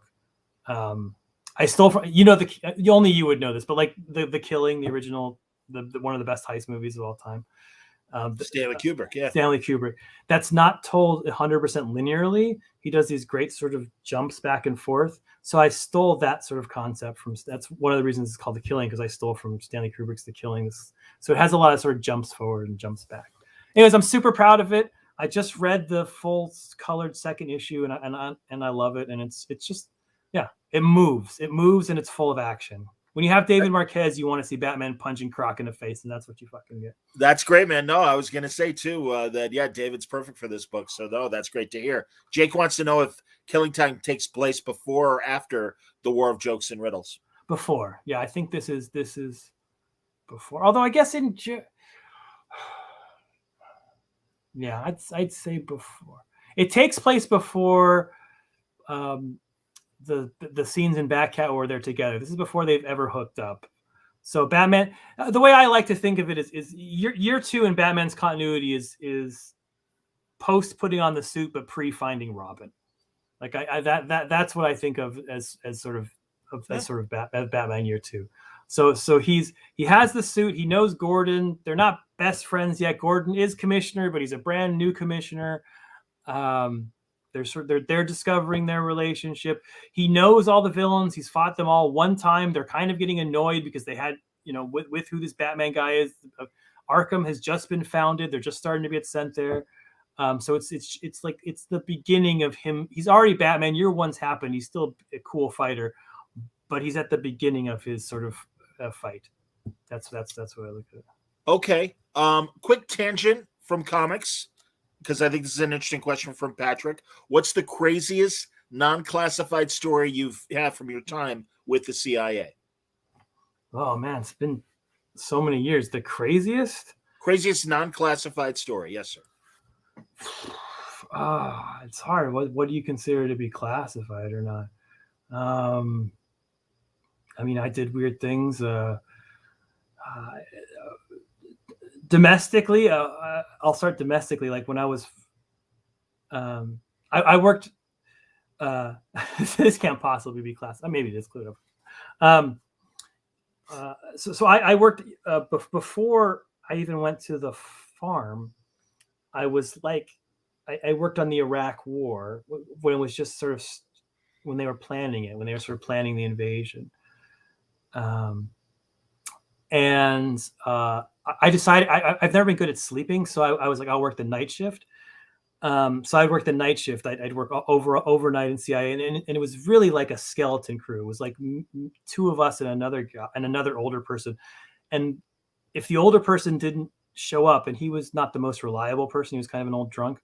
It would be me. It'd be two. I was 22 at the time, in charge of the fucking Iraq invasion, which was ridiculous. And I remember, so if people don't remember this, but the Iraq War started 2 days early. They invaded 2 days early because they thought they could find where Saddam was. And so I came to work that day, and it was 10 at night, and I go to sit in my chair, and there's George Tenet, who's running the war, and he's sitting literally in my chair, and I was like, oh, hi, Mr. Tenet, or whatever, So I was like, you can have my chair. And he's got a big, George, he was famous because he always have an unlit cigar in his mouth. He had a big unlit cigar in his mouth. And he's like, wait, start, they were very proud of this awful thing they were about to do. Wow. So it was very weird to sort of be there at that moment when sort of history was starting, and to have like literally the guy who was starting the invasion sitting in my fucking chair and being like, okay, can I use my computer now?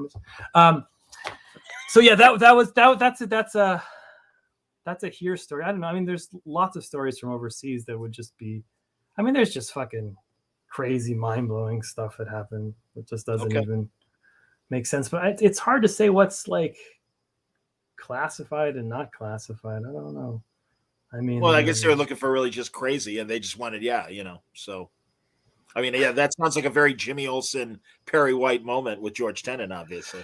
All of my moments of crazy, I think of as like just like utterly insane. I remember the first time I went. I arrived in Iraq as after training, but I was still, like a young rookie, not knowing what he was doing, and I went off to meet a guy. I went off to meet a guy, a not nice man. But who was working with us. And, they give you all these sort of training rules. And one of like the top training rules, don't get killed, like all these kind of safety things. You're dealing with people who kill people. Right. And right. So you're having this meeting, and I was the junior. There was someone who was senior to me, but he was like I was like 23, and he was like 25. It was ridiculous how young we were. And we get there, and so we're in this room with this dude, and we have our guns on. And he's like, dude, can I see your gun? What kind of gun you have? And never give someone a gun when you're in a meeting with them, because they could fucking shoot you. And so my buddy took his gun out and removed the cartridge and gave it to him so the guy could look. And the guy's like, oh, this is really cool. And then he reached over and grabbed the cartridge and shoved it in the gun. And I remember thinking on my first day in Iraq, I was like, I've somehow ended up in this safe house with one of the worst people in the world, and he's got a gun on me. I was like, what a fucking weird ass life. Wow. And I remember I was like, he's like, what did you think your first meeting? I was like, I wasn't worried when you gave him the gun. When you gave him the bullets, I started getting worried. Jesus. Yeah, that was my first day in country. I remember. Anyways, there was stuff like that all the fucking time. Well, while we're on the subject of your time in the Bureau and the farm and the like, when 9/11 happened, you decided you wanted to serve. You were already with the Department of Justice. Were there other IC agencies you applied to, or were you only pursuing the CIA? If so, why the CIA in particular? I only applied to the CIA. I think the big like intelligence community, it's changed since then. This is I joined before the Department of Homeland Security even existed, and before the Counterterrorism Center existed and all that stuff. I mean, God, I'm so old. This is over 20 years ago now, right? Why the CIA? It's hard to remember if you're not an old person like John and I. But the the days after 9/11, everyone in the world was saying the CIA fucked it up. The CIA was responsible for this, and someone didn't connect the dots. That was like the word we heard over and over again. We need to hire people to connect the dots, and they need to, and those people are at the CIA. And so I just followed that wisdom, and I was like, okay, that's who I wanted to be. So that's what I knew what NSA did. I don't think I would have been great at crunching. I wasn't like a math science guy, which NSA is more interested in. Department of Defense has an IC community, but I wasn't sort of. I think I wouldn't have been great at doing sort of military service before I got in there. So it was all that kind of stuff. I think I had I was a fucking Ivy League Justice Department guy, and if you read enough about the CIA, like it started out as it was the supposed like Dulles when he first started the CIA was like, my ideal candidate is a PhD candidate who can win a bar fight. And I was like, I can fucking win a bar fight because I was from LA. I don't know. But so that I think I was sort of inspired by that little Dulles quote, an Ivy Leaguer who can win a bar fight. That was kind of me. That is interesting. Honestly, as much as I have my serious issues with both Alan and John Foster Dulles, and also Bill Donovan for that matter, the formation of the OSS and the early CIA fascinates the shit out of me. So yeah, very much so. I hear you. Absolutely. Oh God, this is great. And I did want to get into this. I hope you can work again with, and please say her name properly for me. Bilquis Evely. Bilquis Evely and Matthias Lopez again, because Raphael's speechless with every issue of Supergirl, Woman of Tomorrow. If I haven't said it before, I notice a very Kevin O'Neill vibe from Evely's art. That's great. Yeah, Kevin O'Neill's a great comparison. I totally agree with you. Yeah, Bilquis is a freaking joy to work with. Utterly amazing, and I'll work with her on whatever project she wants to work on, and she knows that. Supergirl has been incredibly fun. She can draw anything. She can be Mobius. She can be Kirby. She can be Toth. I see the Mobius, absolutely. And our last issue comes out, I think, in 2 or 3 weeks, and then we're gonna wrap up Supergirl. The journey will be over. Wow. This is all in continuity. It's not a Black Label book. What happens here happens and will affect the rest of the DCU at the end. And there are some big moments in the final book. So I hope you guys come into it. I'm really proud of that book. It turned out much better than I thought it would, mostly because of Bilquis. But it's a gorgeous book. But I do love moments like I really love Comet's moments in the story, and I do. Because Comet, I'm. It seems like you're tapping into this vibe again. It's very goofy in the Silver Age, the way Comet's whole backstory, that he's a dude and then he's a horse and whatever, and he was a Minotaur, whatever. But all that said, I kind of like that Comet has this sentience, intelligence, and horses are intelligent beings. But you know what I mean? That there's more there than just riding her or him rather.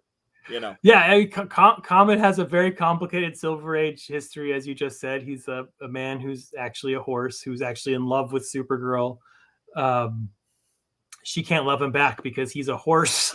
Exactly. Well, and so it's your classic Silver Age triangle. Anything goes. What's that?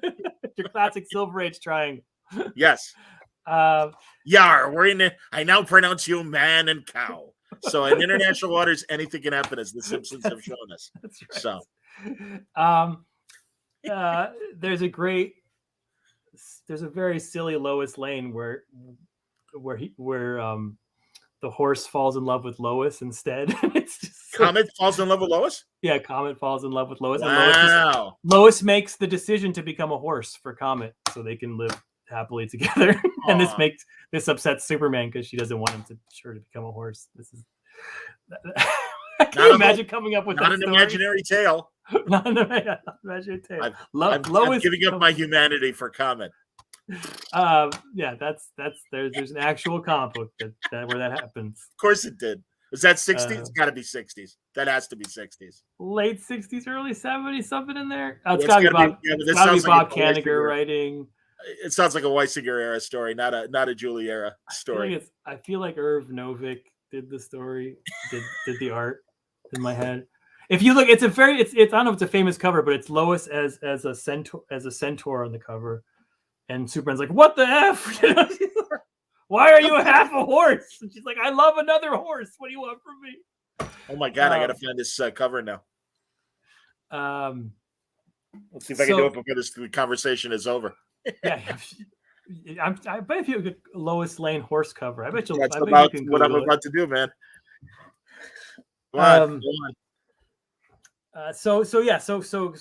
But yeah, the issue ends. I love Supergirl. It was so much fun to write just because I got to write in that Ruthie voice, which is such a bizarre voice to write in. You know, it's nothing like Human Target. It's nothing like Love Everlasting. You know, Ruthie has this very peculiar kind of Coen brother way of talking.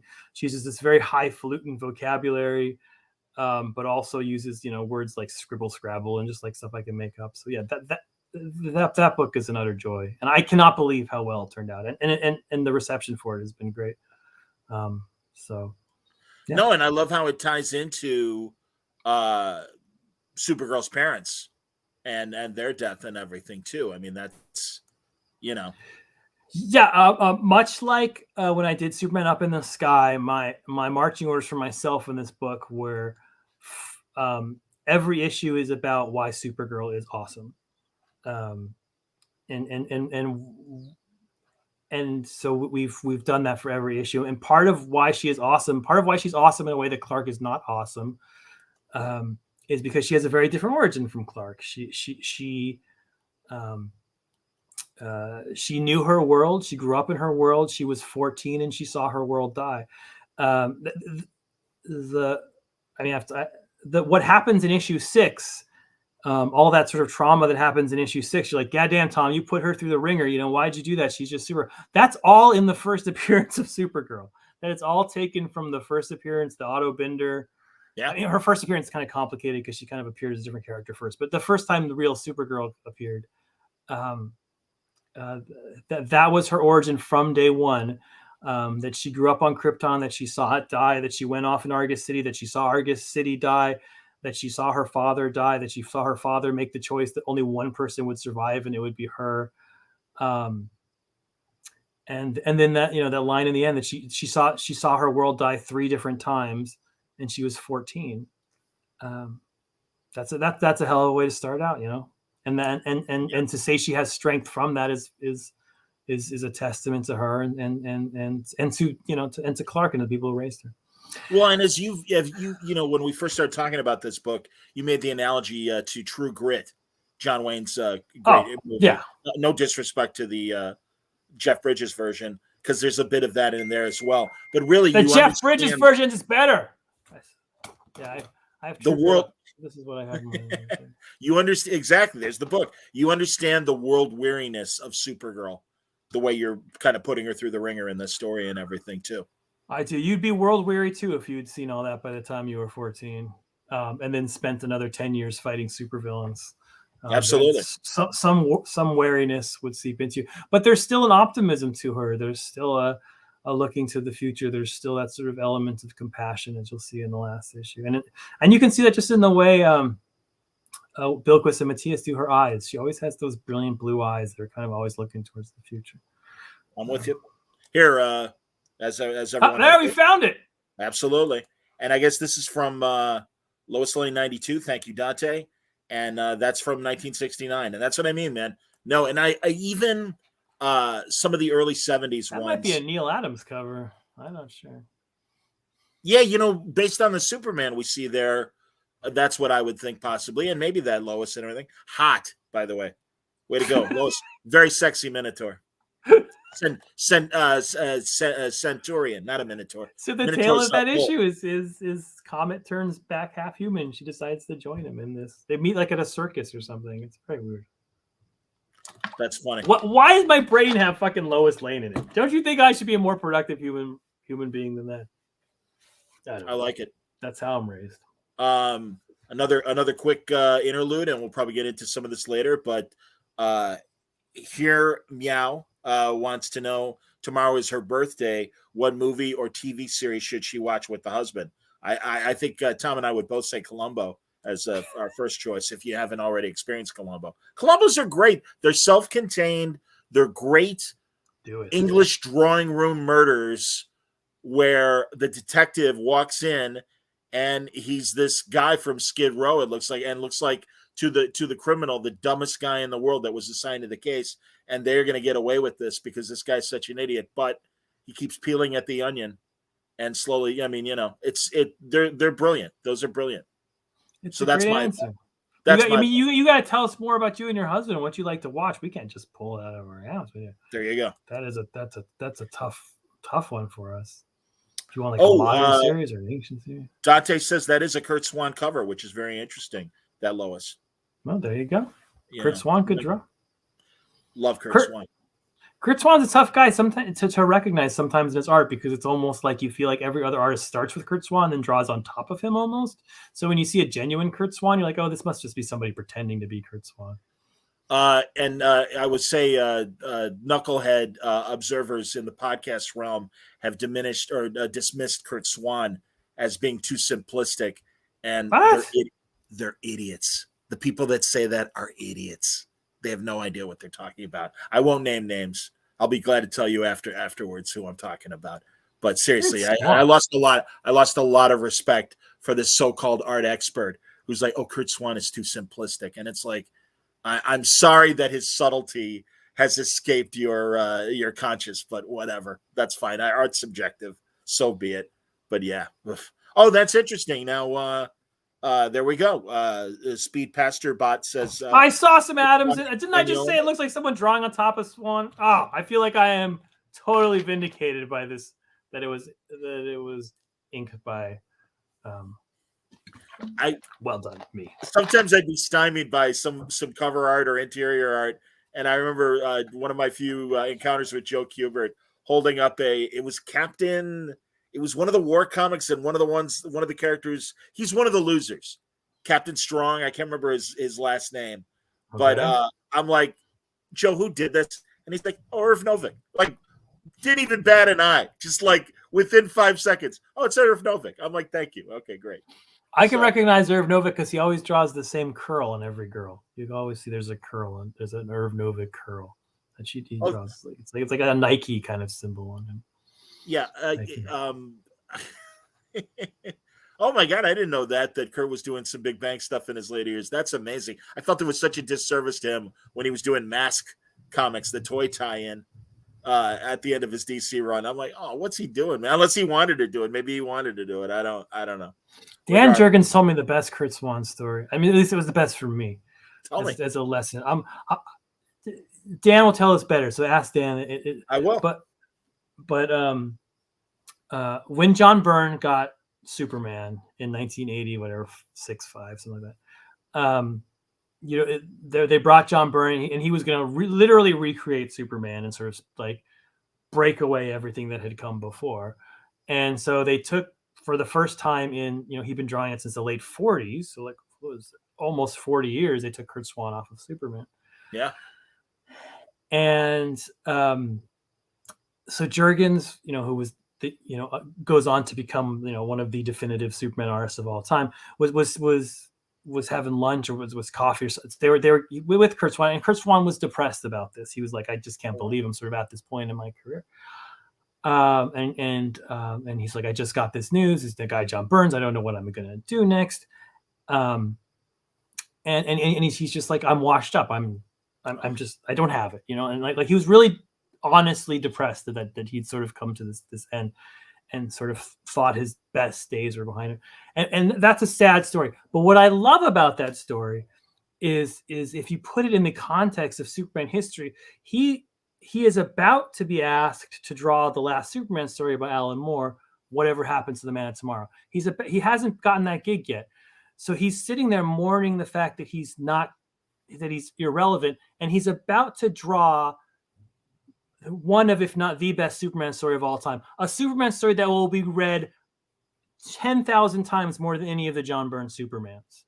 At his moment where he's at his lowest and thinks he's his most irrelevant, he's about to do the biggest story of his life. And so there's some lesson there about like life, like even when you're exactly at your lowest point, you might be brought up to just to come into the game and hit the home run that no one saw you hit. Like that might be just right before you get that grand slam. And so that's why I like that story, that he was just so depressed, but he was about to do something that would overshadow. I mean, John Byrne did an incredible run. He's one of the greatest superheroes artists of all time. It's still not better than whatever happened to the Man of Tomorrow. No. So I think that's what amazes me about that story, that you could be so down before you go so far up. I'm with you. I'm absolutely with you. That's excellent. And yeah, Brandon agrees. That's a great story. So I'll bug Jurgens about that. That's great. Yeah. So, and he'll be like, Tom's full of shit. He has no idea what he's talking about. Never told me anything. That's the exact opposite of how Jurgens, the most Midwestern comic creator of all time, would take it. Oh God. Very nice. Honestly, I thank God, man, literally 3 conventions this year: Connecticut, Baltimore, and Chicago. And at Baltimore, Dan and I shared our limo ride from the airport to the casino. Was it Baltimore? One of the two. Doesn't matter. And God, it was so great to see him. And we had a nice long conversation in the car and stuff. So yeah, it was like, I love talking to Dan. Dan's amazing. And I mean, he kind of bridges the tail end of the pre-crisis era into the modern era and stuff. And he knew everybody. So yeah, that's cool. And also I always forget both Swan and Jurgens, Minnesota guys. So that's why they know each other. So that makes a lot of sense. Very cool. All right. So let's see. There was a great question here. Hold on a minute. From Peru. Stand by. Here he is. Peru. A lot of good Minnesota comics. Charles Schultz is Minnesota. Isn't Carl Barks Minnesota? He's from up there somewhere. Oh, that I don't know, but you're absolutely right about Schultz, obviously. So John Rojas wants to know any clues on your next project with Mitch Garrett's. Greetings from Peru. No, he's working on it right now. He's sending him pages. It's a super... Mitch and I love to do side projects on little characters, obviously. We did Mr. Miracle. We did Adam Strange. We've done some Kite Man stuff together. This is not that. I'll give you that. This is a big project that's has a lot of eyes on it. Literally every day, DC's like, "Where are we with this?" Because this book is a huge thing that we have to put a big. So it's not like one of our sort of smaller side projects. It's going to be a huge announcement and hopefully a huge book. So that's as hinty as I can be about it. I finished the script. And Mitch is working on it. He says he likes it. Usually I read a script and I really love it. This script was very hard. It was. I had a battle with it. I went to battle with this script, and I think I won. We'll see. All right, fair enough. Trumbo Gunn says, any interest in doing a horror book? I mean, Love Everlasting is not the least horror book ever, because she's stuck in sort of a living nightmare, which just happens to look like heaven. I do have vague interest in doing horror. Horror is not like a genre that I draw to or that I'm drawn to. There's the old thing that when you're 12, you sort of, whatever happens to you when you're 12 is what you love for the rest of your life. I very much believe that is, I don't know, it's like evolutionary or something. When I was 12, I was still scared of horror movies. So I wasn't like into, like my friends love Jason and Freddy and stuff. That's just still serious guy. So I didn't kind of grow up in that horror milieu. So I've never been sort of attracted to that genre. I'd love to sort of explore it and see what it is. I've never read a fictional comic that has scared me, that gives me the heebie-jeebies, that kind of feeling you're looking to get from horror, which is fun. I've read nonfiction comics that scare me, especially the works of Rick Yuri, which I happen to have next to me here. If you've ever read Rick Yuri, he does true crime stuff. This is a Lindbergh thing. Yeah. That stuff gives so it's like I read that of like, oh my god, like I could be, that kind of like you feel like at any time someone could murder you. If I could get that feeling into a fictional comic book, that appeals to me. But it would be hard. And you can't just do like, oh, this is a worse monster. Nobody's going to draw worse monsters than Wally Wood drew them. I don't know how to. You got to find a way to make someone scared. That's a weird challenge. Before I get to Human Target, I meant to get to this question earlier. The work you did on Anna Devey's New Gods movie, that obviously isn't going to happen. Might we see that turn into a comic story in some way? I don't feel like I'm talking out of school. DC has asked me to do that, and I have said no so far. The reason being is that I did Mr. Miracle, and that had Orion and Darkseid, and I feel like I sort of said my piece with the New Gods in that way. But I really love that script, and I would like it to come to something. I don't know. I think I'm clinging. Ava is so wonderful, and I'm just clinging to the fact that they could change their mind, which is a stupid thing to cling to. But you never know in Hollywood. Things go this way and go that way, and that script still exists. I'd like to see it made as a movie. Tom, can I ask you to check out the chat and answer some questions for a minute while I attend to something here in the apartment that needs my immediate attention? So I go to these comic books, the carriage track. You see the chat? I see the chat. Okay, all right. I'll start you off. How about that Sinan Sakai question? Are you a fan of his? Nico gets a lot about storytelling in comics as he reads Usagi Yojimbo books, for example. Yes, I am a huge fan. Who's not a fan of Stan Sakai? I haven't read it all, so I'm not like a super literate into it. But yes, I love it, and it's a very easy person to steal from because it's these sort of perfect little Western stories. I'm in utter awe, and he's the nicest person. I've only sat next to him at the Eisners, which is the worst place because he always wins Eisners. So if you're there, you're going to be sitting next to someone who won. So if you lose, you're always like, oh man, he has. But yeah, I love Yojimbo. I think it's utterly brilliant comics. It's lettered brilliantly. It's drawn brilliantly, and Netflix is going to make it into an awesome show. Yeah, I couldn't speak highly enough of it. All right, I'm just looking over here. Are you still writing episodes for the Strange Adventures TV show? I feel like that's a trap. That's a trap question, Greg McKean, because has there been a Strange Adventures TV show announced? I don't know. I don't know the status of what I'm supposed to talk about that Strange Adventures TV show. Right now, the most Hollywood stuff I'm working on is Love Everlasting. So that's what I'm currently focused on Hollywood-wise. You mentioned, I'm reading these as they come in, so I apologize. You mentioned a while back about loving Pluto, but what are your thoughts on Monster, if you have any? I have no thoughts on Monster. I have not read it yet. I am terrible at reading manga. I tried to get into it. I loved Pluto and somehow got through it, but reading backwards bothers me, and I'm frankly I'm a little intimidated by how much there is of it and where to start and all the sort of things people tell you when they're too afraid to get into comics. And I tell them, oh, it's easy, just dive in. I'm utterly contradict myself and just say I'm a little scared to jump in. I was just in a Barnes and Noble. My local Barnes and Noble got rid of their entire movie section and replaced it with a comic book section. So now it looks like a huge comic book store in the back of my Barnes and Noble, which is brilliant. And it's half manga, half comics. And I was looking at just like the thousands of manga books I have to read. And I was just like, oh, it's too much. It's just too much. I have too many Western comics to read. But I really should someday. I mean, there's endless material, and I know I'm missing brilliance, and I feel guilty about it. Steve Sue says, I really love the first issue of Love Everlasting. Thank you. I very greatly appreciate it. It's I feel like it was a hard sell for us for Elsa and I, because we're like, it starts, if you've read the first issue, it starts off as one thing, ends as another. So it's hard to be like, this is what the comic is when you read the first 4 pages, because that's not what the comic is. So I appreciate people reading the whole thing, getting to the end and being like, oh, that's what this is. So thank you for it so much. That's awesome. Akira's, I've read the first 2 books of Akira, which I know which is nicely has been reformatted left to right for my old eyes. And yes, it is incredible, as everyone says.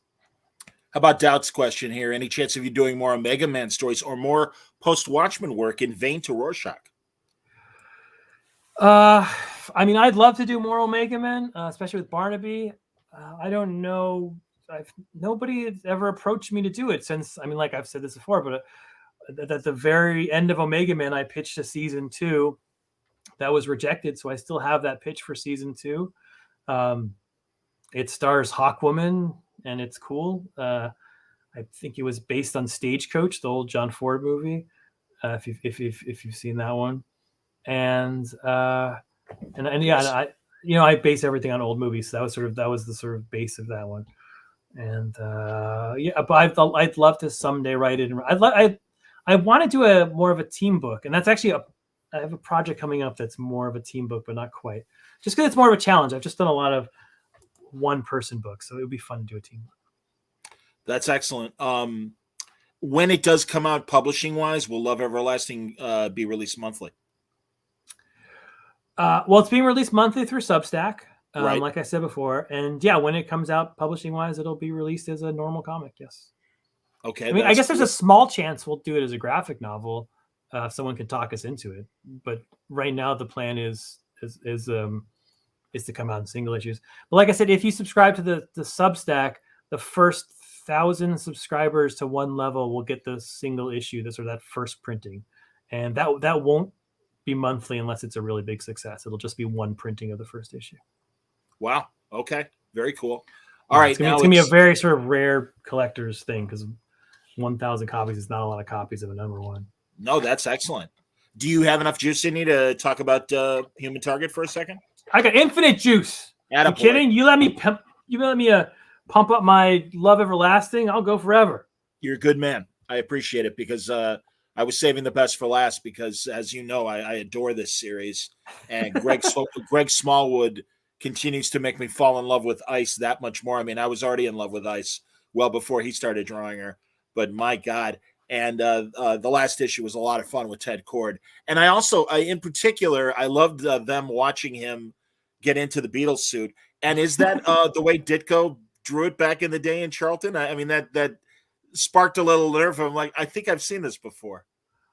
I'm sure I stole it from someone in the back of my head, but I made that up as far as I know. Him walking through and getting sort of because it certainly does make sense that a tech guy like Ted would kind of have this weird way of putting the costume on. So I love it. I thought it was great.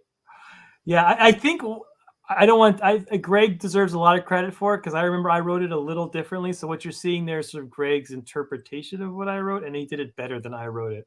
All I can remember from what I wrote was I was like, he has a skin, like his costume is stretched like a cellophane across the door, and he walks into it, and it wraps around him, and that's only there with his glasses that Smallwood rocked. He did this whole thing with these cool like beetle arms that kind of dress him and take him off, which is so cool. Yeah, I just Smallwood think killed it. The entire series, right up from the start with Chris Chance's talks with Luthor, everybody that he encounters in this book that we all know very well from the DC universe, we are getting these different sides to their characters in these conversations as Chris is trying to find out who poisoned him. And I think it's amazing. And really, I mean, we didn't have a chance to talk about Guy last issue, Guy Gardner, who, of course, has to be the angry boyfriend. What the hell are you doing with my woman? Which was fantastic. Such a dick. He's the worst ex-boyfriend, right? Come on, man. No, and he's not, as far as he's concerned, he's not an ex-boyfriend, which, I mean, that's great. That's consistent Guy. But again, we're just getting these like glimpses. And even now with Ted in this last issue, no exception. I mean, we're finding more about these guys in their quiet moments than what we've seen for decades. Yeah, I mean, Human Target is a very bizarre book to me because we've talked about this. It started out as such a whim. It started out as a tweet. It started out as saying yes to an editor who was just because I wanted to work with the editor, and Greg got put on the book. And I've only had this happen to me twice before with Vision and Mr. Miracle, where a book is coming out and it just hits a nerve. Which not to say my other books haven't been successful, but I can tell when sometimes you hit that nerve. It's like a different kind of tone. It's like suddenly you're listening to harmony instead of two different notes.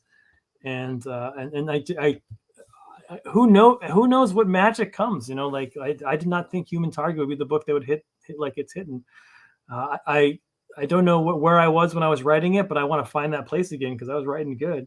And a lot of it is due to Greg's art and just him just absolutely building this world that looks incredibly retro and incredibly modern at the same time, which is very hard to do. and him drawing all these sort of design elements. You can look on Twitter and how he sort of puts these stuff together. And also just him drawing Ice in a way that that you just fall in love with her, and same with Chance. You just fall in love with these two characters, and Chance can't help. There's a panel, man, my favorite panel is in the whole book, in the middle of this 4th issue where Chance gives her this kind of corny line about how, like, when he looks at her, she's so beautiful he can't breathe. And like they're like playing this kind of flirtatious game. When you first like find a girl, a woman, or and you kind of know like the two of you could be potentially people hooking up, and you kind of play those little games with each other. And there's that sort of wonderable before time when and she knows, but you don't want to sort of admit it.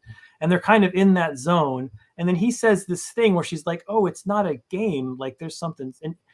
And Greg drew this look on her face where you can see all of that. There's nothing in the dialogue.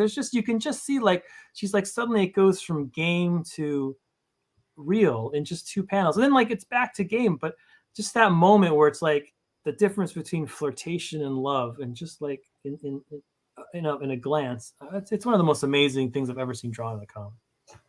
That's great, man. No, it's thrilling. Do we know who he's encountering in issue 5? Martian Manhunter's next for 5. Oh, interesting. It's one of the God, who knows until it comes out. Because I think 5 is one of the best things I ever wrote. Wow. I wrote all this over a year ago, so it's like I get to read it for the first time, and when I read 5, I was like, oh, okay, that was a good one. Because it's a complicated issue. It takes a lot of skills.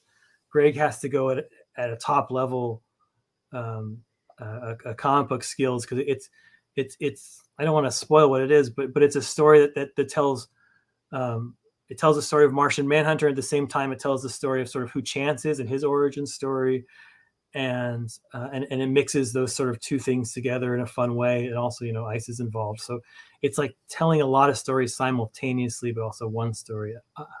I was really happy with how it came out, and it's just absolutely gorgeously drawn. It looks like fucking like a James Bond film from 1962, where you're just like, I want to dive into this world and live here. Oh yeah. You usually when I write characters who are not cool. Chance is cool. When I got my pages back for this book, I said I want to be Chance when I grow up. Like, he's just awesome. So yeah, it's fun to write a character like that. Miguel has an interesting question, and it's part of what I wanted to get back to, and that was when you said that you're writing stories now as full arcs rather than issues. Miguel wants to know: do you just marathon write every issue of a book at once and then let it go, or is there overlap in the production stages? I mean, it depends on where the artist is. I marathon them in terms of like, I write issue 1 and then I write issue 2, then I write issue 3, and they're all in sort of one document. I just did this. I just finished a 6-issue mini 2 weeks ago. And, at the very end, there's 190 pages, that weren't there before. And so I can send the artist and be like, here's a whole graphic novel. And I'm about to start a new one tomorrow. Wow. I'm going to be on a whole different one tomorrow. This is what happens when you write miniseries for a living. You're always starting or stopping one. I spent the last few weeks doing a lot of research for a new big project. And I have a new brilliant artist that I'm working with that I've never worked with before. One of my favorite artists of all time. And I start it literally tomorrow. So I hope it goes well. That's awesome, man. No, I'm excited. I have the first issue in my head. I think it's going to be okay. That's cool. That's great. Great to hear, man. Excellent. All right. Is it time for our fuck around portion of the conversation where we talk about things we've seen and read recently, or things we're watching and everything? Anytime we can talk about that. So what have you seen? What have you read? Well, again, working on the Monkeys thing, I literally have read all 3. I don't think Peter Tork ever did an autobiography, unfortunately, but I'm halfway through Mike's. I've read Mickey's and I've read Davies, and I feel like you're going deep. Yeah, well, I want this to be not only about what happened, but really, I just think the whole monkeys thing, as much as it was dismissed back in the 60s as, oh, it's just this corporate manufactured thing. It's like, oh, you mean like most of like literally 90% of popular music from that era? I mean, things changed with the Beatles and for the better in terms of a lot of singer-songwriters, but outside of Neil Sedaka, who wrote and sang his own material and also wrote several Monkey songs, it was, hey, how you doing, Frankie Avalon? Step in the studio and let's record Venus. And all the music's done. I just need you to sing. So, but there's between Schneider and Rafelson, the producers of the Monkey TV show, who later went on to recreate Hollywood in the 70s with every movie except for Easy Rider that are looked at as the game-changing movies of the early 70s. Five Easy Pieces, producing the last picture show for Bogdanovich. Lots of these movies, all the BBS output. So you got those two guys. You got the band themselves. Schneider's the tall, good-looking one, and Rafelson's the other one? Yeah. Yes. And Rafelson is the other one. Is the not-so-good-looking one. But, and honestly, Schneider is and the one Schneider had the weird history with the kidnapping and all that stuff, right?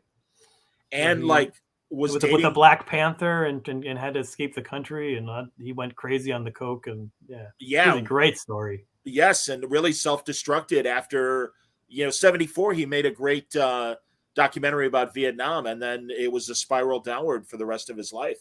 Yeah. And it's really sad. I mean, just really sad because the guy was obviously a great executive and definitely was the business side. Rafelson was the creative side of it. But so you got them, Don Kirshner, who you can't dismiss as a hit maker. So there's 8 people without even trying, or 7, include Paul Mazursky, who wrote the pilot for the Monkees, but Rafelson had the concept and Schneider in mind before Mazursky came on board. But that's the thing, man. It's like really, no, like the Monkees should be in the Rock and Roll Hall of Fame as a corporate entity, and then obviously because everything that happened after the Monkees, as far as popular music, NSYNC, every boy band, every other manufactured band that has come through the pipes since. And nobody blinks, and it's fine. They have their place in music, just like singer-songwriters do. And the way that the Monkees were dismissed was so unfair. And also the irony that when they finally did get control of their music, the bubblegum kids didn't know what to make of it, and the hipsters are like, "Fuck you, you're bubblegum. We don't care what you think." And David Cassidy kind of suffered the same thing. Their television images hurt them from gathering a mass audience. But they still made interesting music, and now there's one guy left, and I think it's an amazing story. So I've mostly been wrapped up. I've been watching the TV series again. How does the TV series hold up? Well, it's interesting compared to other television shows of the 60s. You see the Richard Lester influence of Hard Day's Night, but they take it even a step further, and cartoons are part of the inspiration, and old Hollywood. And they have great freeze frames and fast, montages, and the way they would make their music videos in the episode and stuff. They call them romps, where all of a sudden the narration stops and, they're sword fighting with the bad guy or running around in different costumes and stuff. And it was fun. I mean, so that's the early part. And then, as I say, after the third album, they start really trying to, they get more control of making their own music. And their music only gets more interesting. I mean, there's just great stuff. Daily Nightly is that great video of them in black and white. It's part of the TV show. Peter is playing a Moog organ, and it's a Mickey song, and the refrain is questions but no answers. It's a great song. I mean, and Mickey's songs are interesting. Davey is always Jimmy Broadway, and that's fine. And it was acceptable for the time, but it kind of explains his post-Monkees career. It's a fascinating story. So other than that, I've been watching a lot of Columbo because I always do. And I watched in particular the Jackie Cooper episode where he's running for Senate. Oh, and kills his campaign manager. He is a real a-hole in that. Yeah. Candidate for Crime. That's a really good one. It's one of the first ones I watched. So, and I mean, I can't help it. I'll watch the classics. I was rewatching the Nimoy episode. That really is Mr. Spock against Columbo. If Mr. Spock were evil, it's so great because he really is. He can't help it. He's still kind of. He was always Mr. Spock. That's true. I am Spock. I love again The Simpsons. I am not Spock. Then he wrote I am Spock, and then he wrote I'm also Scotty.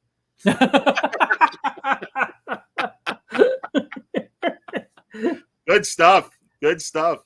So, that's interesting. I didn't know it dropped yesterday. Mario points out, and I do want to see W. Kamau Bell's Bill Cosby documentary. Oh, I love it. Mario says it was really good. But where is it streaming? Do we know where it's streaming? I don't even know. I believe Showtime. Mario, tell us where it's streaming, but I'm reasonably. Showtime. Okay, I can get that. I can get that through my cable company. I'm in. So yeah, man. No, I'm intrigued by that. I want to see that. I did watch on Showtime the Sid Luft Judy Garland documentary, and that was really good because I've never heard Sid Luft's side of the story, and I think it's interesting. What's Sid Luft's side of the Judy Garland? Well, he was just, just how he hooked up with her, and it's not, and it's warts and all, so it's not, hey, Sid Luft was a good guy, but it's a more complete picture other than she marries this guy Sid Luft after Vincent Minnelli, who helps her get A Star Is Born going, which was her last, I think, great movie, hurrah. But also, had a massive European tour that helped put her back on the map. I mean, she had her wilderness years, Judy Garland, and she fascinates me. She really does. I am not. I don't know. I've always been fascinated by her career because I think she was as great as Sinatra, but her own personal demons kept her from enjoying it and also doing more, because she could have been a much more powerful person if she had leaned into her strengths more.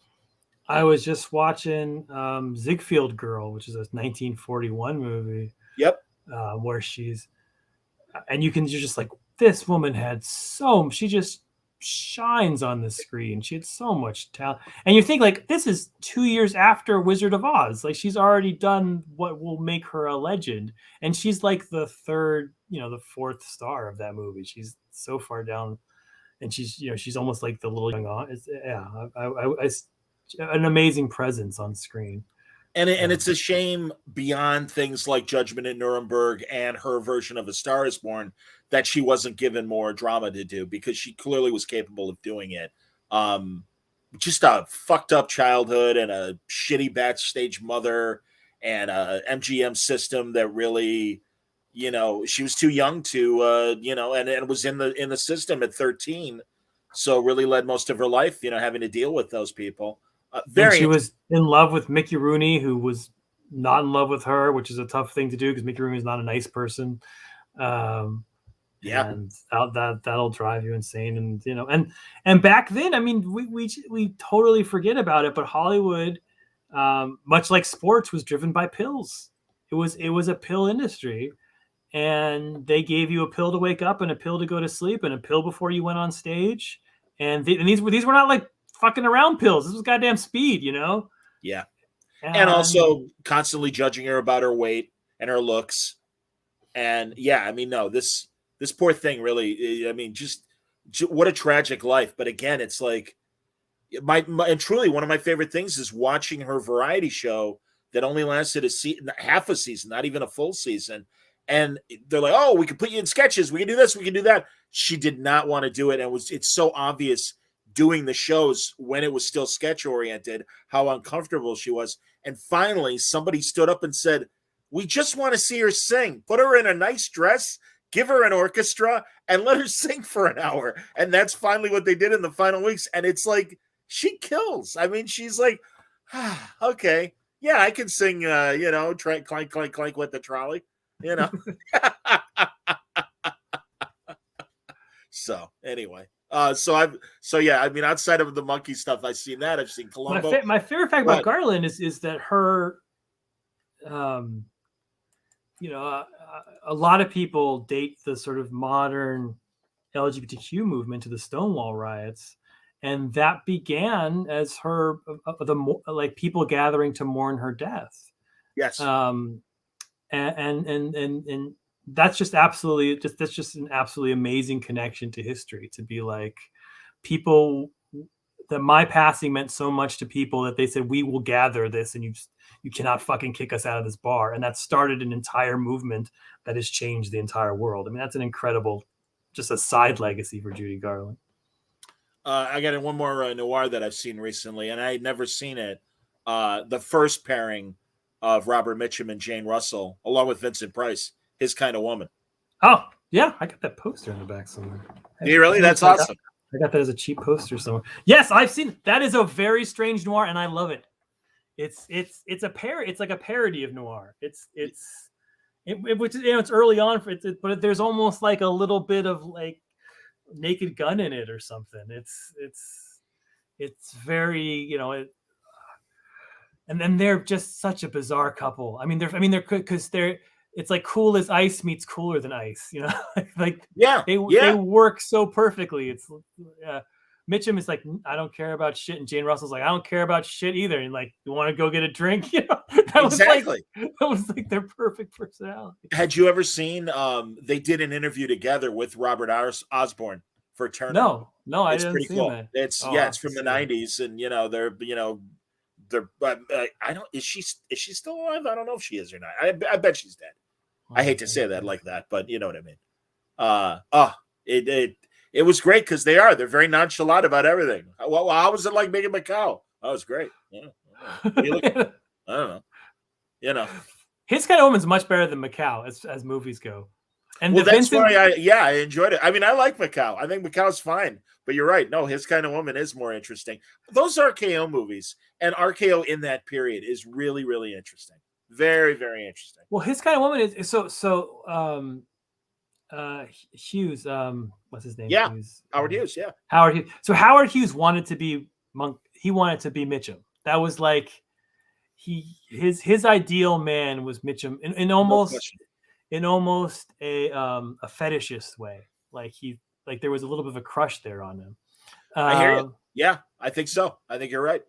And so obviously like she was his perfect woman. He liked the brunettes, the buxom brunettes was like his.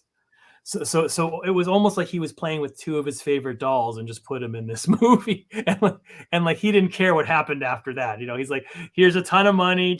I just want to see these two people on the screen, and then they have this Vincent Price, which I love. Classic movie Vincent Price. He's fucking great. I just was watching. Oh, what's the Gene Tierney movie where she goes insane? Laura. No, this is the other one. Vincent Price is in Laura too, but All That Heaven Allows or something. All That Heaven, whatever the fuck it is, where she kills the little brother and everything. I'll look it up, but yeah, I think you're right. We are talking. Anyways, yeah, Vincent Price is in that. And Vincent Price is he's an amazing because he has like a method to him. He feels like a much more modern actor than the people at the time. He feels very much himself. And he's like a Brando before Brando. Was that Heaven Can Wait? Heaven Can Wait. Yes, that's a Heaven Can. Have you seen Heaven Can Wait? No, not Heaven Can Wait. No, Heaven Can Wait is a comedy with Don Amici. That's right. It is a comedy. Yeah. All right, you're gonna make me find it. Yeah, don't worry. I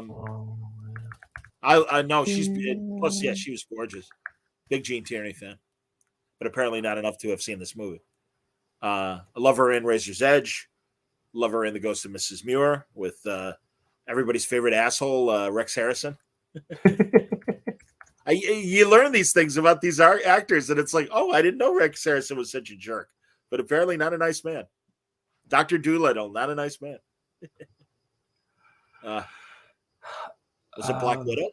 The original Black Widow? No, what's the one where she's on the boat? Jesus Christ. Why did someone tell me the guy in the movie's gone?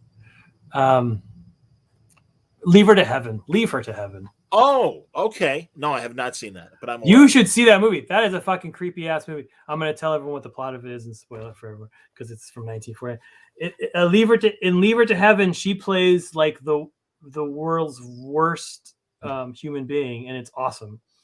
But she's the most famous scene in the book is her husband has a brother who's slightly disabled, and she's jealous that her husband's spending too much time with the brother, so she takes the brother out swimming, and then the brother has trouble and can't get into the boat, and she just sits there and watches him drown in front of her. Wow!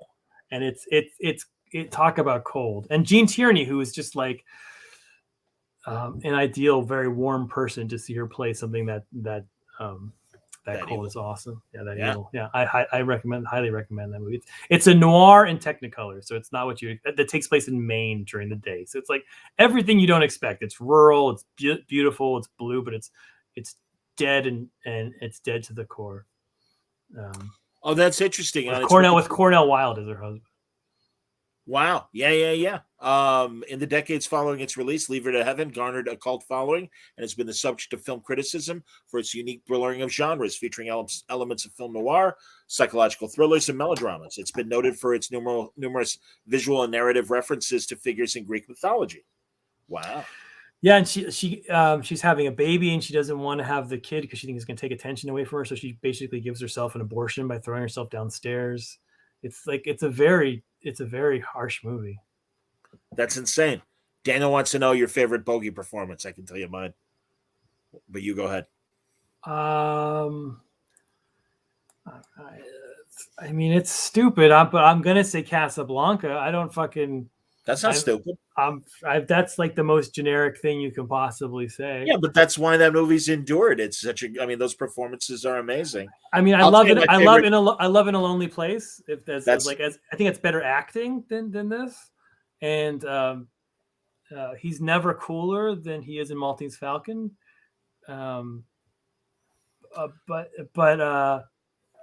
no. Dude, him, the control he has over the room in Casablanca no one will ever control a room like he does in that. That's movie. cool, and I love Caine Mutiny, and I love him falling apart in Caine Mutiny. That's amazing. But I will say my favorite Bogart movie, and we were talking about it last week on Kinescope with Gabriel Hardman and Jeff Parker, All Through the Night, the comedy where he and William Demarest and Frank McHugh are gamblers, and they run into a Nazi spy ring in the early years of the war, and it's speaking of Casablanca, it's Conrad Veidt and really? Peter Lorre. You've never seen it? Oh, I've never seen it. Dude, it. It's amazing. And William Demarest, Uncle Charlie from My Three Sons, is his wingman, and the two of them together fighting these Nazi spies in Manhattan. And the whole time, William Demarest's like, yeah, we should do that. Then we should get a gun and blast out our brains because that's how smart this is. And he's hilarious throughout this whole thing, just complaining every second. And Frank McHugh's like his number two. And it's, oh my God, Phil Silvers and Jackie Gleason are Oh my goodness. The opening scene, you'll see Phil Silvers and Jackie Gleason, and they are babies in this movie because it's 1941. It's 10 years before Sergeant Bilko.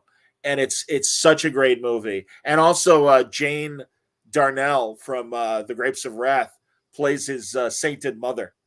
And it's so funny. And it's a big budget Bowery Boys movie.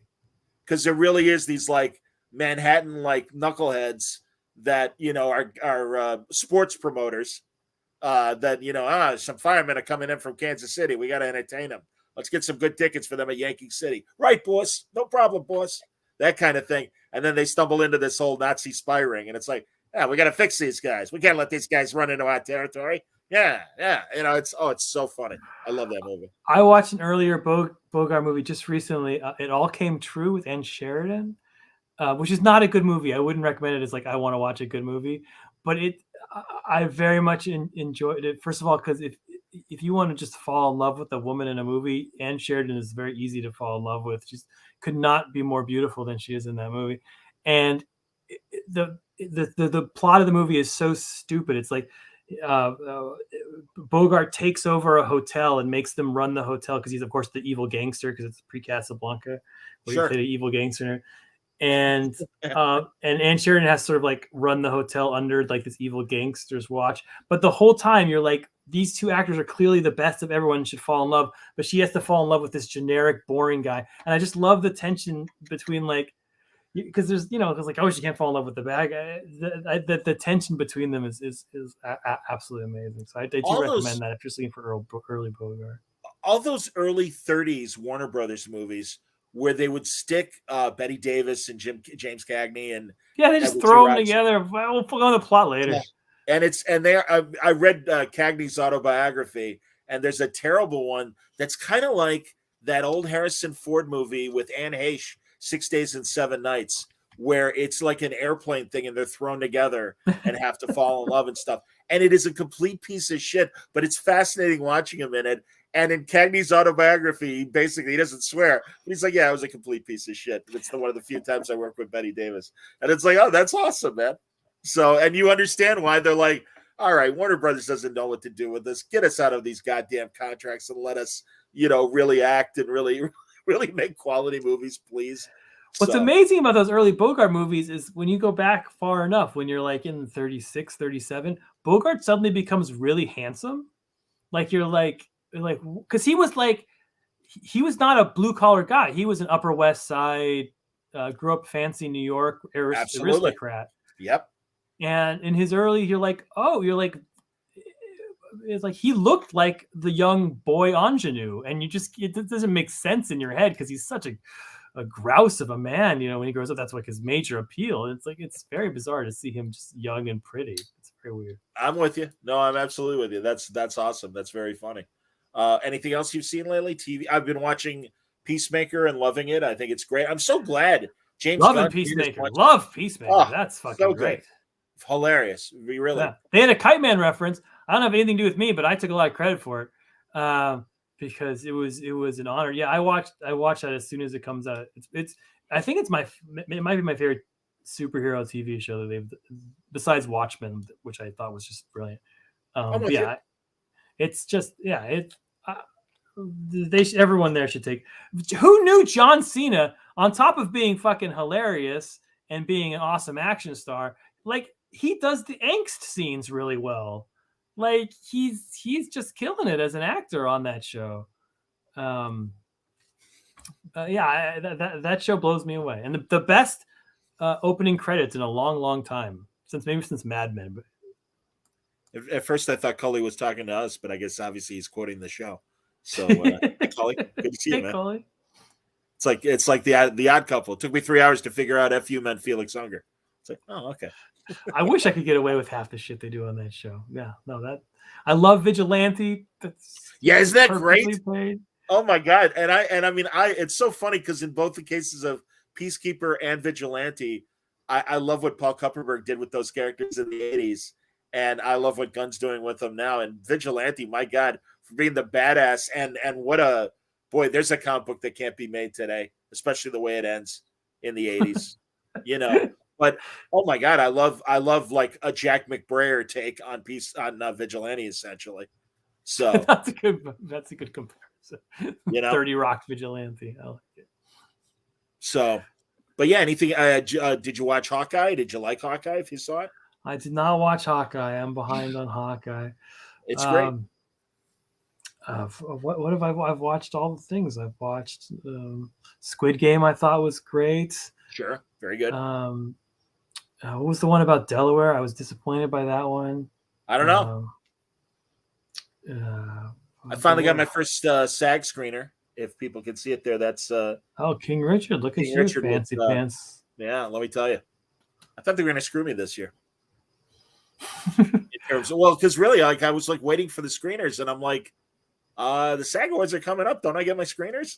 And I called my union rep, and they're like, oh no, call LA. They'll fix you up. I'm like, all right. I don't have a DVD player. I wouldn't do me any good. It's funny. Because my last DVD player finally broke, so I did buy a new one because of all my Monkeys research that I need to do. Because no one is streaming the Monkeys. Head is on YouTube as a free movie, but I really want to hear the commentaries to understand. And there's a ton of special features on the BBS films that start with the Monkey's head.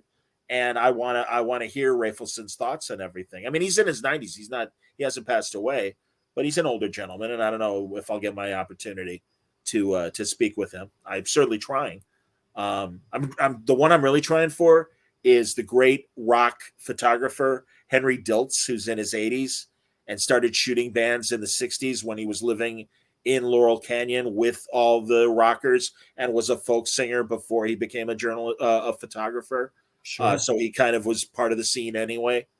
But yeah, I mean, I really want to get Henry because apparently he was on set for season 2 of the Monkees for Tiger Beat magazine, and also and well, Sure, I still have my subscription. Come on. Oh, I got to hear. I'm going to reach for a great purchase I got. Okay. Oh, what's he going to reach for? Oh, wait and see, kids. This is a Monkees fan magazine from England from 1967. So there's Peter, there's Davy. Hello, love. How did they find these guys? That's part of the story. There were auditions. I gotta listen to the podcast. Oh no, and I'm happy to tell you because it's fine. In the case of Davy was already under contract with Columbia because prior to getting involved with the Monkees, he made a big splash first in England and then on Broadway with Oliver, the musical Oliver. He was the Artful Dodger and was even nominated for a Tony for the Artful Dodger and stuff. So Columbia kind of grabbed him and he released a couple albums, more show tuning than rock, pre-Monkees, but he was already there. Mickey was a child actor in the 50s. He had a series called Circus Boy. And he was quirky on Circus Boy. And actually, much like Billy Mooney and Ron Howard, did a lot of acting on anthology shows and other things until he was like 12. And then took a break from acting. His parents kind of took him away and had him lead a normal life until he was like 20. And then he just started getting back into acting just to get jobs. But because he was known from Circus Boy, he had his own private audition.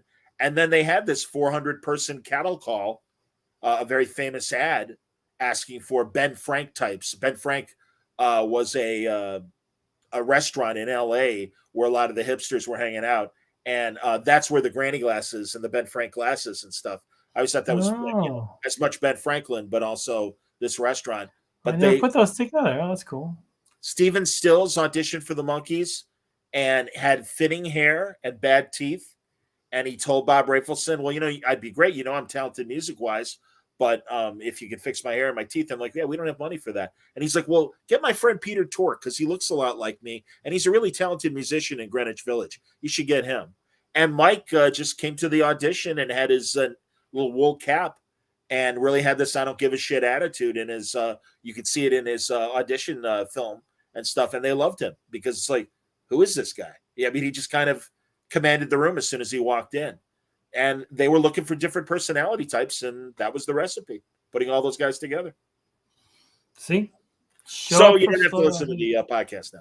I'm into it. I want to listen to it. I'm kidding. You've sold me on it. Are you getting a Substack?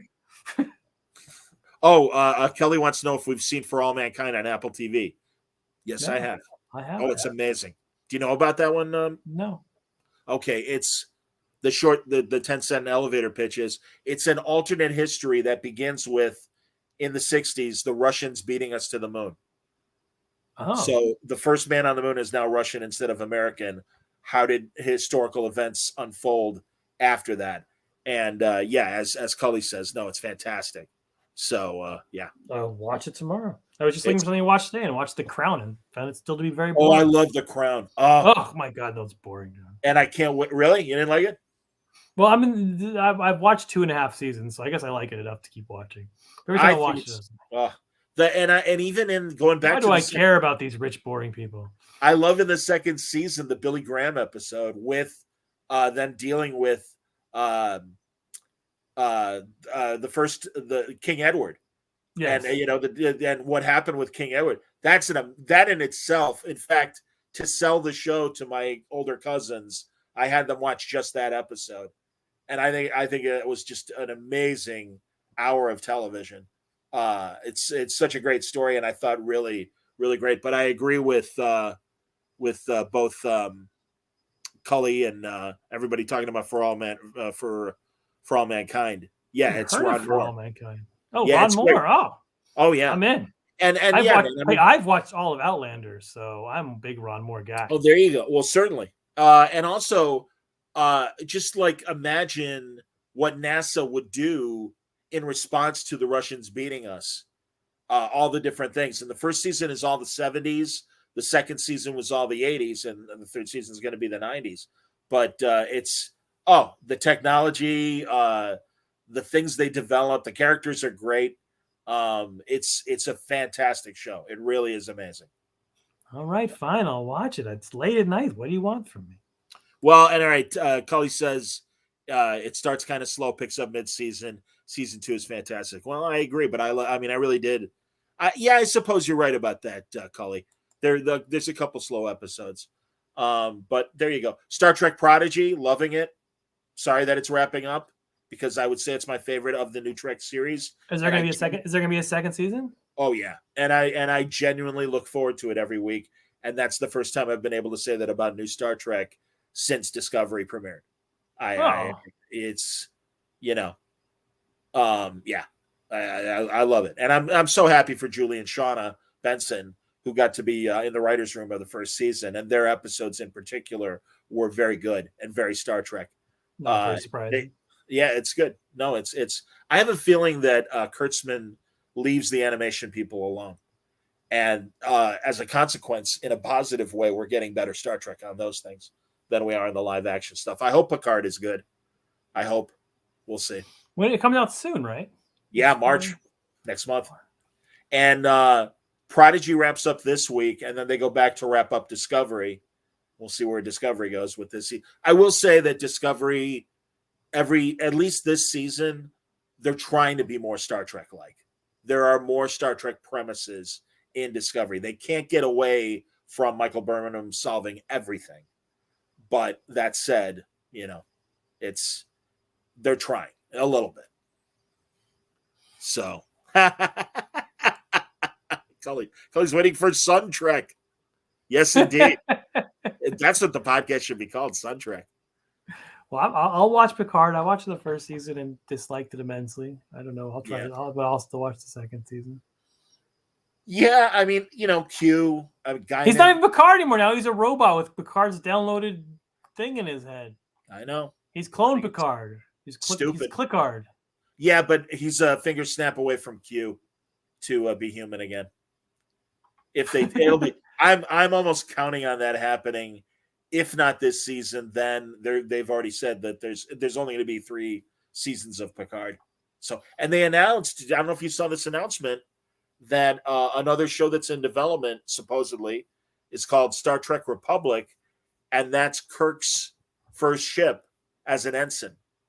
And we're all kind of afraid of the current powers that be rewriting the early years of Captain Kirk and why are they afraid to just put people on a ship and explore the future? Why are we always in the past? I don't know. It's the dumbest thing in the world, and it really annoys me. And also, by the way, we don't know. It may be a New Republic ship. We don't know, but we'll see. I look forward to it. So, we can wrap up, buddy. I mean, I know it's 1 a.m. your time. Yeah, no, we should wrap up because I have to start this new thing tomorrow, and I have to write it well. We're excited for you, man. And congratulations. Love Everlasting. Excellent first issue. Incredible art by the entire team. But look at these images that Elsa did, and Matt and Clayton with his beautiful letters. Just great stuff. Gorgeous. Yeah, romance comics, they all start at this sort of splash page, which has these captions. And what's fun about this is sort of taking these old storytelling techniques that have been sort of lost to time and redoing them for modern times and seeing if I get anything out of it. It's super fun. The whole book's fun. But yeah, thank you so much for talking about it. Oh, God, yes, absolutely, man. And again, looking forward to the next issue of Human Target, the wrap up to Supergirl. Supergirl should be out 1-2 weeks, and then Human Target's 3 weeks. So yeah, we're rolling now. And next week got Batman-Catwoman number 10. And Batman-Catwoman number 10. So you'll have a lot of me content. So if you're looking for people looking out windows crying, that's fine. But for now, just go to the Substack and sign up and get a free comic. That's my advice. Absolutely. Let me put the URL back up. It's everlastingproductions.substack.com. And everybody, thank you as always. Great questions. And I hope you enjoyed the conversation. Word balloon. I'm recording a great conversation that I'll be releasing Wednesday. And that is with Gareb Shamus and what he's doing now. And he's got a new comic book initiative that he will be discussing with me in the afternoon tomorrow. Wednesday, I am off, and I believe I'll be, from an audio standpoint, releasing my conversation with William Meyer about his audio drama that he's been doing lately. And Wednesday night, we're Balloon Live. Jason Inman joins us again to talk about a brand new creator-owned volume of his stuff. So look forward to all that, everybody. And until next time, thanks a lot for watching.